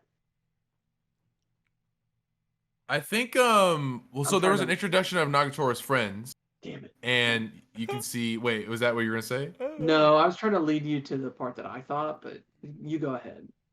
Well, I think like a key part was when Nagatoro's friends are introduced, and you can tell that Nagatoro gets jealous, and she has like a realization of like, oh wait, I think I'm like liking Senpai more than just like enjoying bullying the shit out of him. Mm-hmm. You know. So, but what were you gonna say, Kenny? I'm curious. I thought that it became really cute whenever they ran to her house in the rain and they just played video games, and it was like it felt like they were actually friends at that point instead of yep. I think you're more right because that's the first part of episode 3. Yeah, and that's when it's like it gets cute. Yeah, versus cringe. And it seems like they actually like enjoy each other's company, and like it after that it feels like they're hanging out more, and we're peeking in at some of the parts where they're sort of, I don't know, flirting or whatever. But Yeah. up to that point it felt like we were seeing the extent of their relationship, but now it sort of feels like they enjoy each other's company and are just hanging out with each other. Yeah. And we peek in whenever they do flirty things, you know? Yeah, like Senpai isn't like, he's not like intimidated or scared anymore. It's more of like it's almost like he understands Naruto, like they understand each other very well, and they even say like I don't know, like they just say things about each other's character that like is accurate, so you can like you see that they understand each other very well. So it's pretty cute. Nice. I'm not gonna lie, Jerry. Okay, well, I'll probably The first episode is a weed out episode, and it almost weeded me out, but you're happy you went back and clicked episode 2? Well, it wasn't until episode 3 I was like, oh, this is pretty cute actually. So yeah, Jerry, I cringed through episode 2. I was like, maybe I won't cringe a third time. You son of a maybe bitch. I won't cringe a third time. And then episode 3, I was right. So you son of a bitch. Okay, well that's great. I'm happy to hear that people are. I mean, it's still weird to me, but it's whatever. It's. Do you think you'll go back and finish I don't it? think so. I don't think it's for me, man.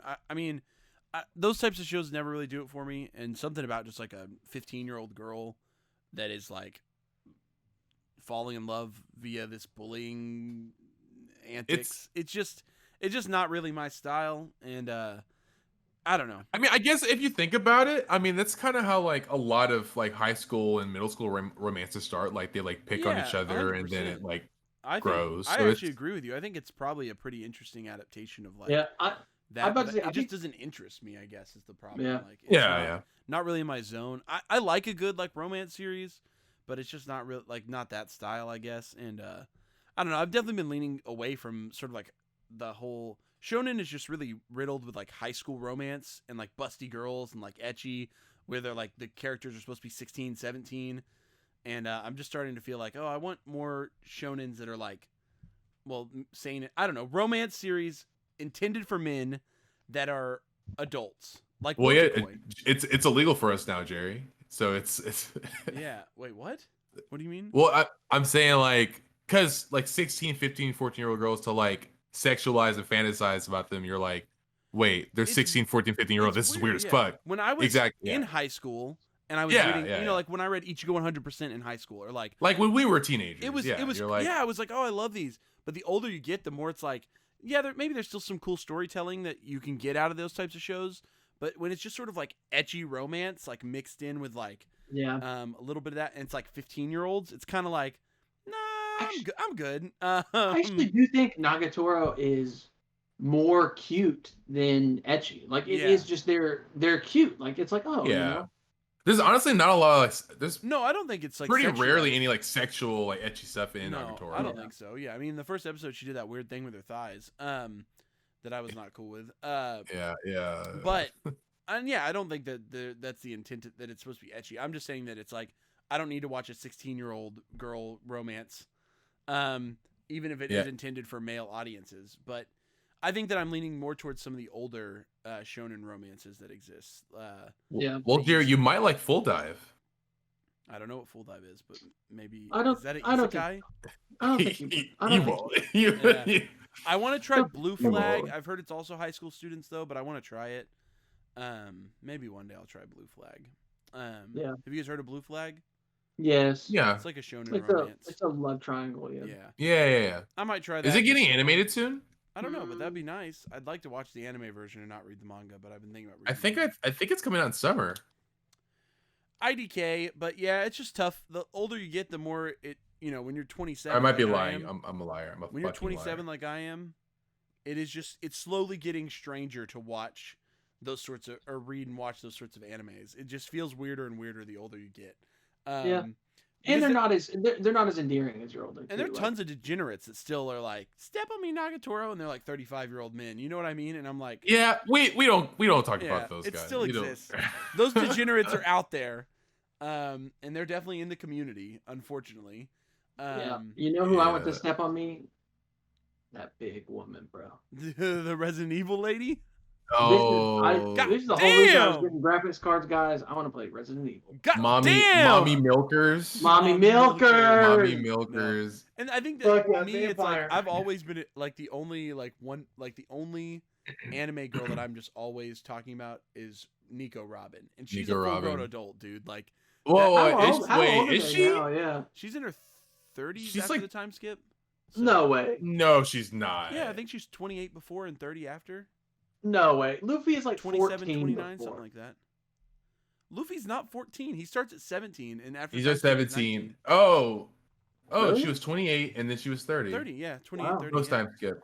All I of thought she the- was like mid 20s. No, the I didn't know Strawhawks she are all was. pretty old, actually. They're all in their. Well, The rest of them now, are like in their yeah. early 20s after the time skip. They're like I'm pretty 19 sure to 21, Usopp, right? Usopp, Zoro, and Sanji are all at least 20. I'm pretty sure. And then Yeah. Frankie, Brooke, and Robin are obviously a lot older. So is Jinbei. And then Yeah. Luffy is 19 post time. Nami and Luffy are both 19, maybe. I think so. Yep. Yeah, maybe. Yeah. maybe, Yep. I'm good. And then, but still, that's Chopper. How old is Chopper? 5. Chopper's something like Oh, that? 15 to 17. Oh, okay, he's young. So 17 post time skip. Again, like One Piece is one of the few shonens where the characters actually start pretty old compared to like Naruto. Naruto starts as a 12-year-old. Yeah, And then even 12. after the time yeah. skip, he's 15. 15. I'm Yeah. like, Jesus Christ. Yeah, the ages on that I think I mean, how old is he in Naruto? Ichigo starts as a 15-year-old, but he gets older later. Yeah, Ichigo's 15 when Yeah. he starts. Yeah, but a shonen, they start them really young. So One Piece is just not like that. Starting Luffy at 17, almost 18, and then time skipping him up to 19 plus after. Like that's pretty interesting for a shonen series. Yeah. To have just gone with that age. But then again, Dragon Ball Z after the time skip, Goku's like 35, I think. So like, and then he's still the protagonist. He acts like a 12-year-old, but he's like 35. Yeah. He's got a wife and kids. His kids have kids. Yeah, dude, what the fuck? They literally do. Wait, how old is he in Super? He's got to be in his like 40s at that, maybe in his 50s. He's like a grandpa, dude. He's literally a grandpa in Super. So I don't know. Oh, yeah, Krillin's like I'm 44 and literally is a grandpa. Yeah, he's like literally a grandpa. 40 something. But yeah, okay. So now that we've talked about Nagatoro, I gotta walk some statements back. Okay, I don't want to. Okay. I just. Okay. What are you walking back, Jerry? Listen, now that you guys put some comments out there that it hurt Jerry's No, feelings, it did okay? not. No, I just feel like it's getting misrepresented. It's getting misrepresented. All I gotta say, okay. Black Clover is good. It's a good shonen series. I never have thought that it's a bad shonen series. I don't even think I've said on the podcast that it was bad. All I said was, and I think that my statement still stands true, or it did stand true at the time, is that I felt like it was a shonen series that was getting underappreciated. I kept saying it had missed its moment. That was sort of my statement because I felt like other shonen series were taking the spotlight while Black Clover was just trudging along in the background, right? It was just kind of doing its thing. Nope, but it was not like the top of the top, right? It wasn't the top selling. It wasn't the best anime of the season. It was never that stuff, right? But I got to walk back because I thought that it had missed its moment. But I have to say now, I think Black Clover's moment is happening right now. And as this field clears, Promised Neverland had a shitty second season. Dr. Stone is kind of on hiatus right now, anime-wise. Jujutsu Kaisen just ended. As the field clears and people are not as like hyped up about My Hero anymore, all of a sudden Black Clover hype train is like, it's looking like this, dude. It's like, it was like doing this for years. And now it's like, poof. Like I feel like it just blasted off over the last 2 or 3 months. What do you think is causing that? I think that my guess is that there was just enough of a clearing in series, right? I think that people are less excited about My Hero because of the Gentle Criminal arc and the arc that just started. They're less hype about My Hero. Jujutsu Kaisen it finished its first season, so people have kind of moved over the manga, whatever, but obviously Jujutsu Kaisen hype is still alive. Demon Slayer is not on TV right now. It doesn't have an anime right now. The field is kind of cleared. Promised Neverland had a shitty second season. Dr. Stone is just kind of doing its thing. One Piece had its 1000th chapter hype right at the beginning of the year, but it's kind of like simmered back down again. All of a sudden, the field was kind of clear, and the most vocal fans during this field clearing have been people going, you should be reading Black Clover. You should be reading Black Clover. All of a sudden, you hear it in all these comment sections, all these Reddit comments, YouTubers, Black Clover, Black Clover, Black Clover. And so they're pumping it back up as this sort of like, you guys really missed the boat. You should have been reading Black Clover for years, blah, blah, blah. And Kenny, you have been reading it since it started. You know, you're in that age or that group of fans. And I never said that it was not good. I've always liked Black Clover. I've watched part of the anime. I started reading the manga from the beginning, and I've liked what I've read so far. I like Black Clover. It's good.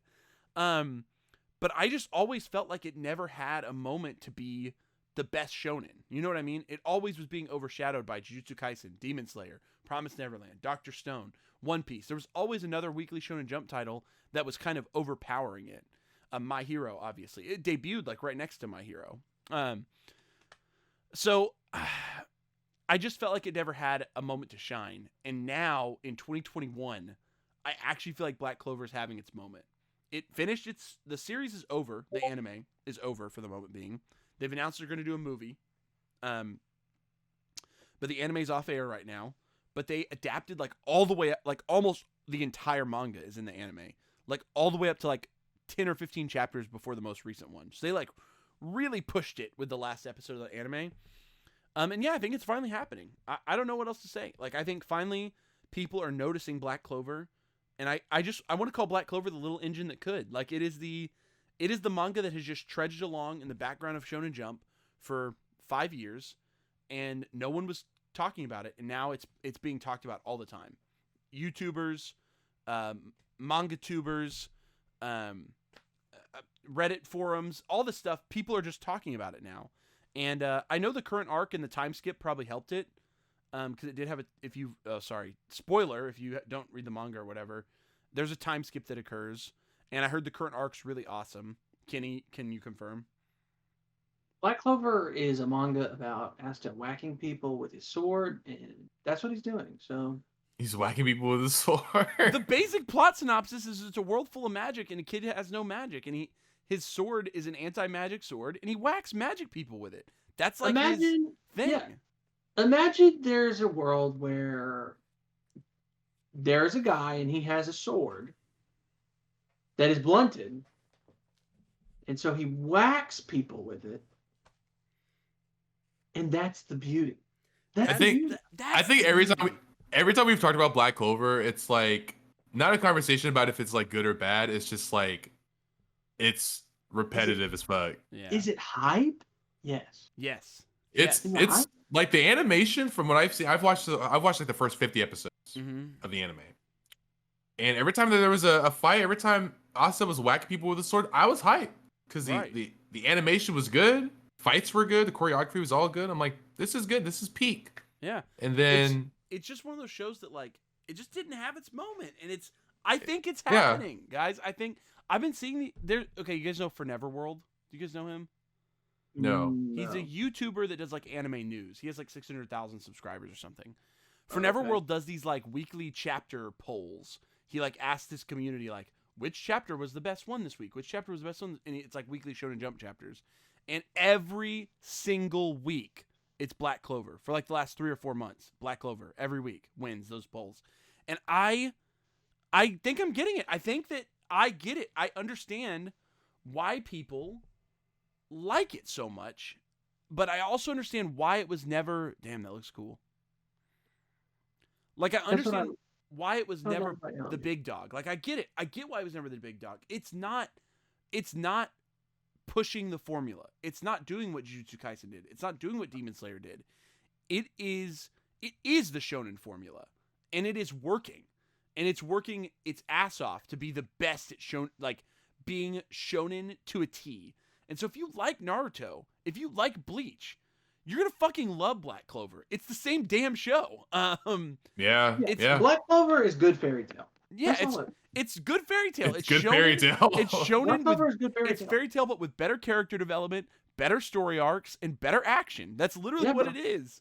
Asta whacks people. He just whacks them. He whacks the shit out of them. I'm not joking. So I think no fight ever in that entire manga, in that entire show, it just ends where he whacks them very hard, and that's it. Like that's the end of it. It's finally Asta is strong enough to whack them as hard as possible, and so he's gonna whack them. 2021 is the year of Black Clover. That I just think it is. I think this is its year.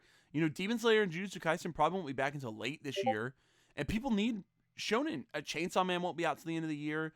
People need a badass shonen, and this is what's going to hold people over. They're going to catch up on Black Clover, and everyone's going to be hype about it. I bet the new season will come faster than we think. I bet the anime will come back faster because there's going to be so much demand for it now. And I think now the anime's over, more people are going to be willing to go and watch it. They're going to be like, 170 episodes? That's a lot, but I'll go watch it all. You know what I mean? Mm-hmm. I think more people are going to do that, and people have more time on their hands to do stuff like that. So, I don't know. I think we're finally in the year of Black Clover. I'll say it right now. I like Black Clover. I do. I like Black Clover. It's not reinventing the wheel, but it's dope. I've really enjoyed what I've read so far. Like I said, I've read about 50 chapters of it.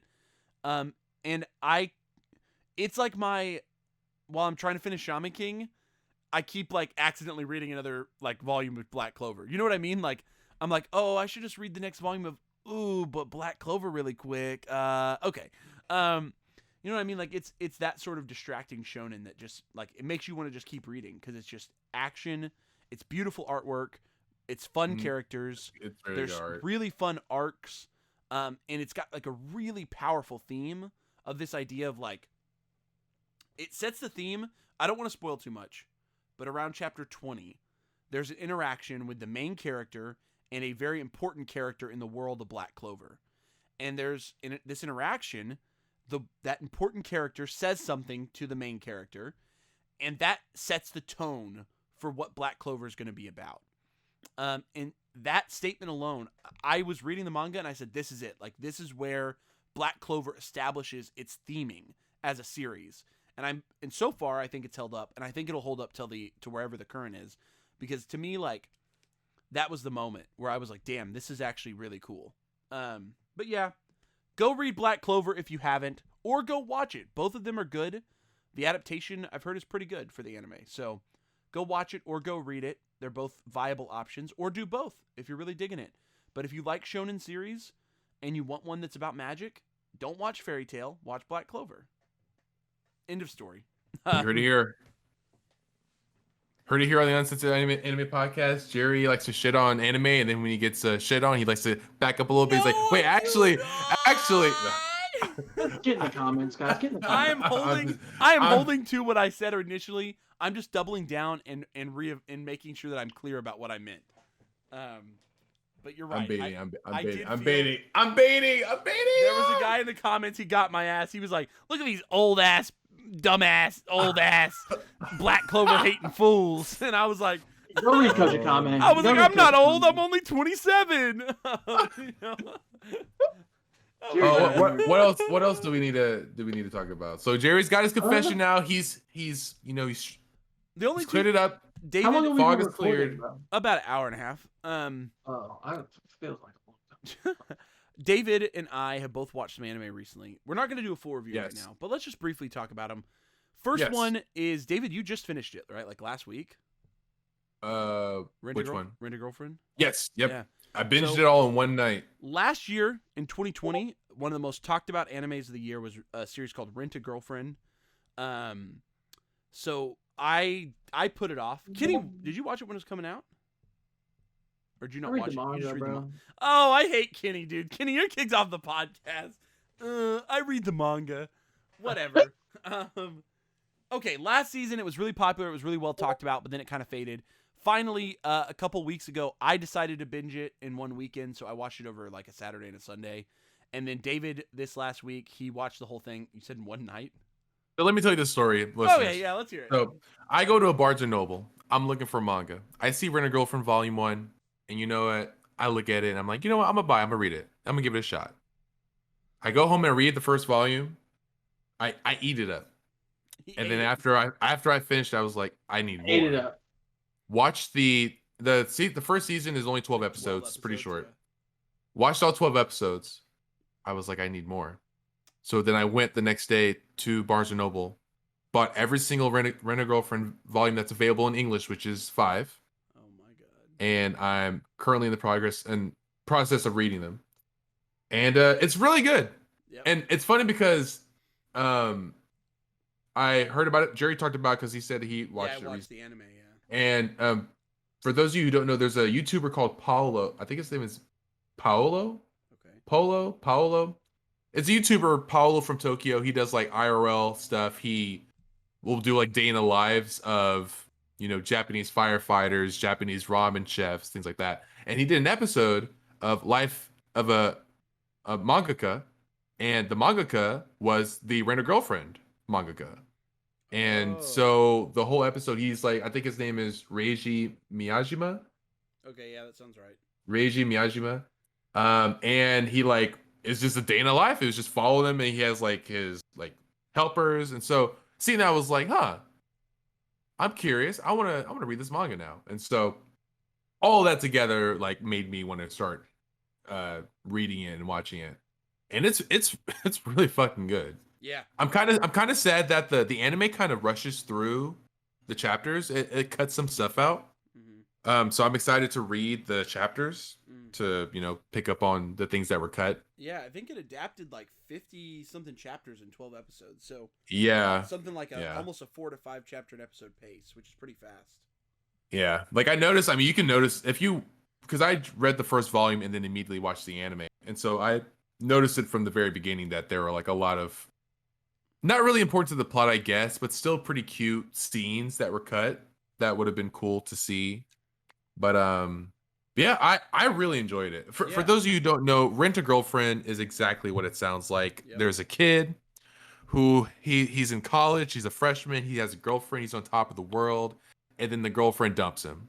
And she's hot Garbaggio too. We hate her. Oh, she's kind of a piece of shit. She is hot Garbaggio. And so he's like, man, I had a girlfriend and now I don't. I'm a piece of shit and I don't deserve to live. What am I going to do? And then he sees an ad for renting a girlfriend. And he's like, I can rent a girlfriend? And so to make himself feel better, he rents a girlfriend. In comes in Chizuru. She's a best wife. She's best girl in this show. I love Chizuru. Oh my God. Everyone does. Everyone. It's kind of hard. Everyone else doesn't really. Yeah, from the first season alone, you kind of have to love Chizuru. Yeah. The first season introduces 4 girls, and like of the 4 girls, it's like, well, obviously Chizuru is the best one. Yeah. But yeah, it's in the first season, the first 12 episodes, it just follows. He gets into a lot of like funny shenanigans. He accidentally introduces his fake girlfriend to his friends, to his family. His family freaks out. They're like, "Oh my God, this girl is so hot. You got her? You of all people?" And so it's kind of funny. You kind of see him just kind of like balancing like having a fake girlfriend and like wanting to get back with his ex, but then realizing, I might like this Rent-A-Girlfriend. And so it's very spicy. It's very interesting. And the first volume, it just covers like the first volume goes to like the first 2 episodes, I think. Or it might just be the first episode. But just in the first manga volume, there was like a lot of spicy, a lot of drama that was happening already. Yeah. Which I like a lot with Quintessential. So I was like instantly hooked. Yeah. And so I think if you're looking for like a funny, it's a really good rom-com. So yeah, I think it's got some funny moments, but to me, it's definitely like what makes Rent-A-Girlfriend so cool is that it doesn't really rely on ecchi to be a compelling shonen. A lot of shonen romance will rely a lot on like booby shots or like panty shots to like get the boys excited, or situations where they're like crammed into stuff. And in the first episode of Rent-A-Girlfriend, like Chizuru and I can't even think of his name, some with a K, right? Kazuma, is that his name? Kazuma and Chizuru, they end up, under a blanket together or whatever. So like I was like, at first I was a little put off because I was like, it's gonna be that sort of ecchi romance. But by episode 2 and 3, like it immediately shifts gears and goes back towards Kazuya. Wait, what? Kazuya and Chizuru, right? So, but it immediately kind of shifts gears, and so maybe that was like the get you in, but with a little ecchi stuff. But then after that, it really becomes more about character development and growth, and I think that's what made the show so compelling to me, and why it's so easy to just binge it, because it was not very slice of life. It was actually pretty plot driven. No. There was always something pulling you to the next component or to the next part. While a lot of romance shows you'll watch are a little bit more like episodic. shonen romance can be a little episodic sometimes, but this one definitely seems to have Kazuya has a goal and he wants to do that, and then that compels the characters forward. So I liked it. This is not like a full review, but David and I and Kenny, if you're looking for something like that, we want to give you a suggestion as a listener. Go check out Rent a Girlfriend if you haven't already. It's a great series, short watch. I think a new season next year is what I think. I want to say it's already been confirmed. Has it? Yeah. I was looking for news about this the other day, and I don't remember maybe seeing not. anything confirmed. Maybe it hasn't been confirmed yet, but I would not be surprised if we get a second season moderately fast, because there's a lot of manga. Oh, yeah, it has been confirmed. Released in 2022. Okay, yeah, I thought it was saying next year. Okay, cool. I thought it was too. So 2022, we're getting a season 2, and hopefully that'll cover another 50 or so chapters, because there's like almost 200 chapters or something, right, Kenny? Yeah, there's a lot of it. And I have heard one critique of the series is that it gets a bit repetitive as the series goes on in the manga, in that it doesn't stay as tense. So I'm a little, wary, but hopefully the anime, by pacing it up like it has, will maybe make that less repetitive. Maybe they'll be able to cut out some of that and kind of get to the meat of things and still follow the plot. But I don't know. I liked it. You should go watch it if you haven't already, people listening. That scene on the beach with his friend, and he's like telling the story about, I can't remember planting the seed. Yeah. And it was the most beautiful flower. I'm butchering the story, but the episode, it's really it just shows that Kazuya cares a lot about the things that he has in this world. It was cute, Jerry. Don't belittle. No, I think it was really thematic. It was thematic. But what the show can do. So yeah, I think that's when it transitioned to more of the focus was on like you were saying, like character development, dialogue, the characters themselves. So yeah. Mm-hmm. And the characters are hella likable. Likable, except for Mommy. They're really relatable. Mommy is the devil, and she needs to be burned in a trash compactor. I also just really like that. I don't know. Rent a Girlfriend doesn't fall into the regular shonen trap where it's like it could be any of the girls, and I think it's just pretty clearly Chizuru. It's Chizuru, right? It's just Chizuru about Chizuru and Kazuya falling in love. Right, and I love that, Mommy is antagonistic and not somebody that you could want him to be with. And the younger girl obviously sort of, is interested in him, but it's sort of, they're out of sync. And then... Oh, yeah, and that's another thing I like about it is that they're college-age students instead of, high schoolers. Yeah. That makes the show a lot more fun, I think, for me as well. Yeah, it's just Chizuru. It's Kazuya's and Chizuru's love story. Yeah. I can't even remember what the younger girl's name is off the top of my head, even though I like her a lot. I don't really like her. She's a little abrasive, but that's kind of what I liked about her. Maybe it's like Sui or something. Ruka. And then there was the shy girl who was only in one episode. Sumi. Yeah, but she's hardly in the. Yeah, she's later on. She'll come in later. Okay, yeah. Okay, so Rent a Girlfriend, and then the only other suggestion David and I want to give, because we both watched it. David watched it more recently than me. I watched it a couple months back. David and I have both watched all of Mob Psycho 100, and holy shit! What the fuck? Mob Psycho's awesome. That show's amazing! It's so fucking good. The Bones did an amazing. Oh my adaptation. god! If you haven't seen Mob Psycho 100, what the fuck are you doing? That show has the perfect balance of hella awesome animation, really well animated fight scenes, and just wholesome conversations with between two characters. Just insane. It's a masterpiece. It's beautiful. One is so underrated for that story because at first you think it's just going to be essentially a parody of shonen manga, but then along the way it ends up becoming the best shonen manga ever. It becomes the best shonen story I've ever seen. The storytelling, the characters, the way it's executed, the style, the aesthetic, the vibe, the pacing, direction. The Body Improvement Club is just perfect, bro. How are they so cool? That it just makes them so cool. Oh they're so cool. Okay, that's actually something that in the exercise community, I think that whenever whenever I was younger and fat, I was fatter. It felt like it was not the people that were about getting healthy were shitty assholes and gatekeeping. The more that I've been into trying to be more fit, people are like the Body Improvement Club. They They're want just like, you to do it, Yeah. for you, bro. man. They want you to show up and just be better. Like, I love it. I love Mob Psycho 100 so much. One of the greatest small story arcs happens in season 2 to me, when they show up to exorcise the young lady who has the thing in her, and it ends up being like an old psychic or whatever that's like inside this kid's mind, and Mob has to go inside and face his inner demons and kind of expel it. And animation wise, the final battle between them is like, I don't even know how to describe it. Like, it's some of the best TV animation I've ever seen. Like, I just don't even know how to put into words. Like, when they're on the it's like their city and it's like up in the fucking air and like just incredible. I don't want to spoil it completely, but the dialogue writing there, which I gotta give to one, I mean, the dialogue is essentially exactly what he wrote in his manga.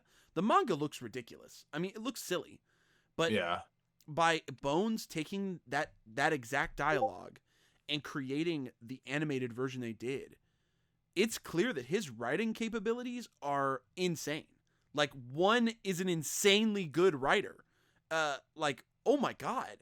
So real quick. So before I love that arc. Oh, do you want to tell me? So Mob Psycho 100 is about. It's made by One, who is the same person who made One Punch Man, and it's about. I can't remember his real name, but our main character Mob.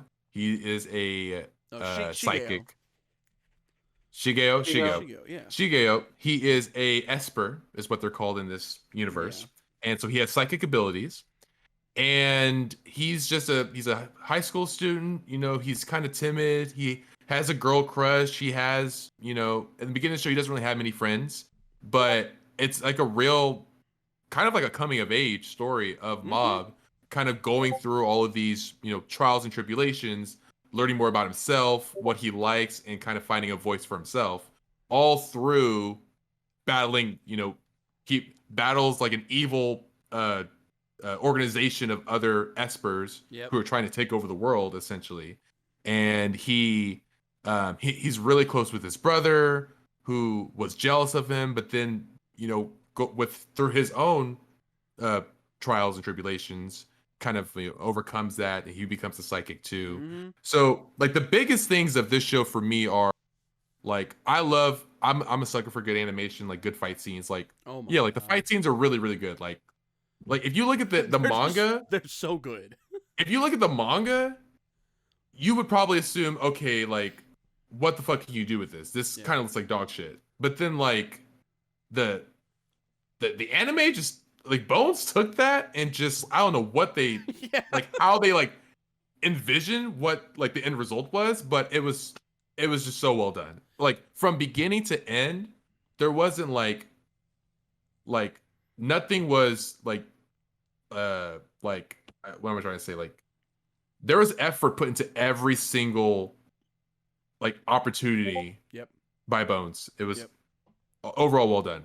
Incredible. But like most importantly, like I wish I could remember specific examples, but like there was an episode in season 2 where Shigeo tries to run for student class president, and he goes up to give a speech, and he was like the only person in history to like not say anything for 5 minutes straight or whatever.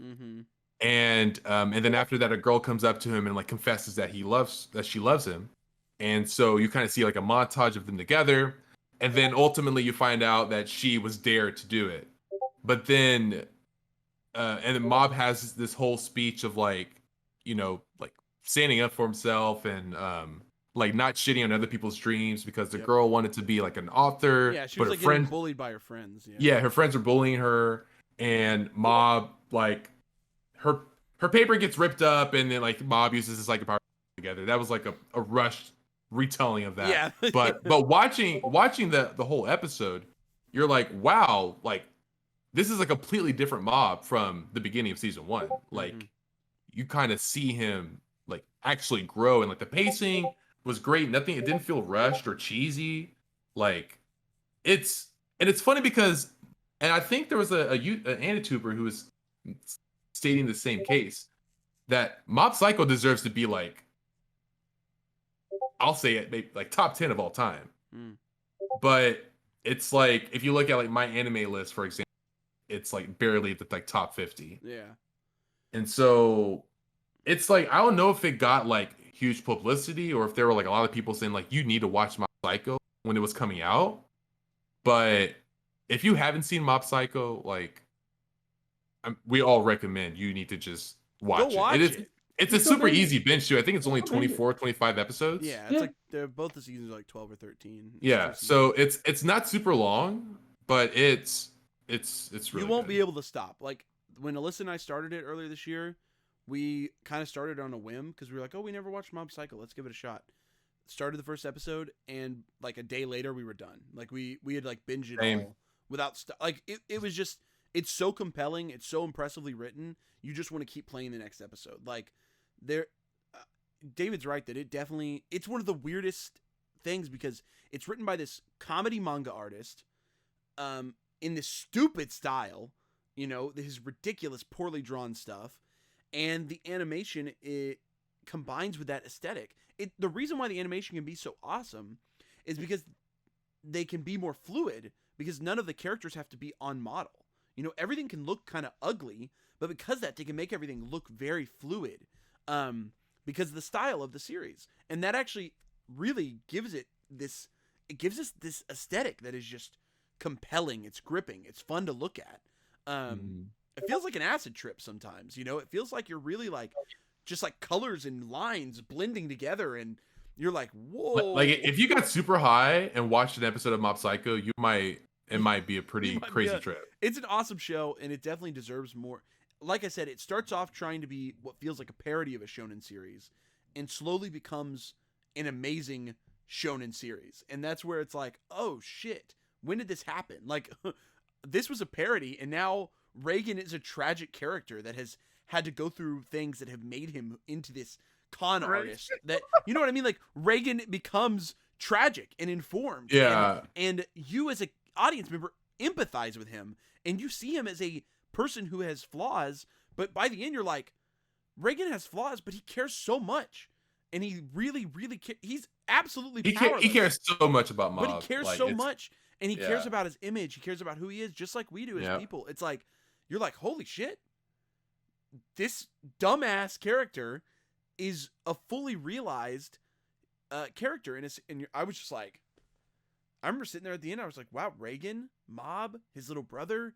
I mean, all these characters were so deeply considered, while I don't know if one is just like is he like a savant, or is this just like, did he do this on accident, or is this something I've heard that Mob Psycho 100 is like he likes it the best of everything he's written.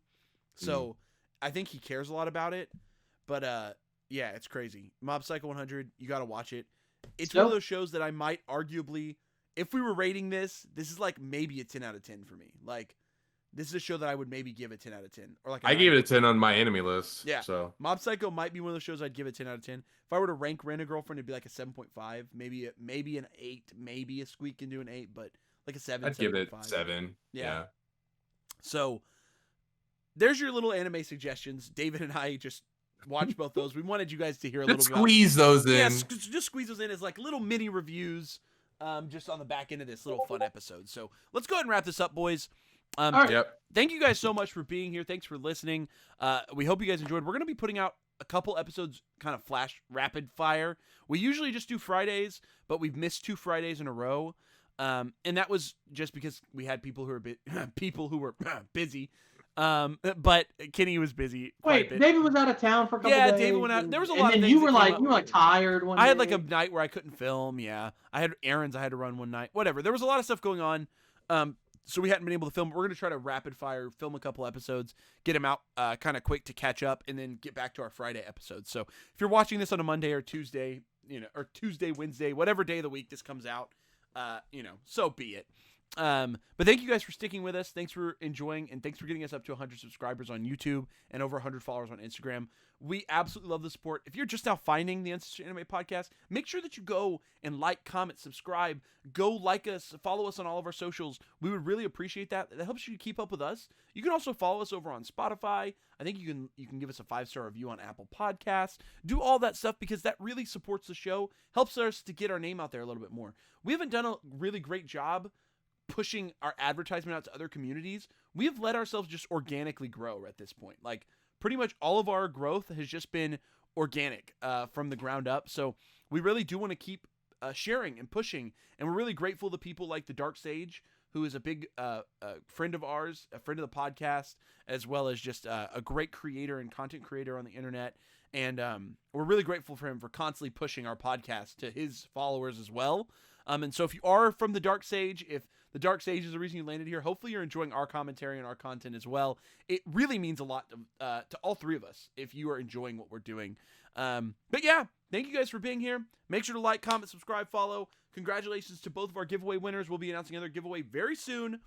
And yeah, thanks so much, guys. So this is the Uncensored Anime Podcast, and we're saying peace!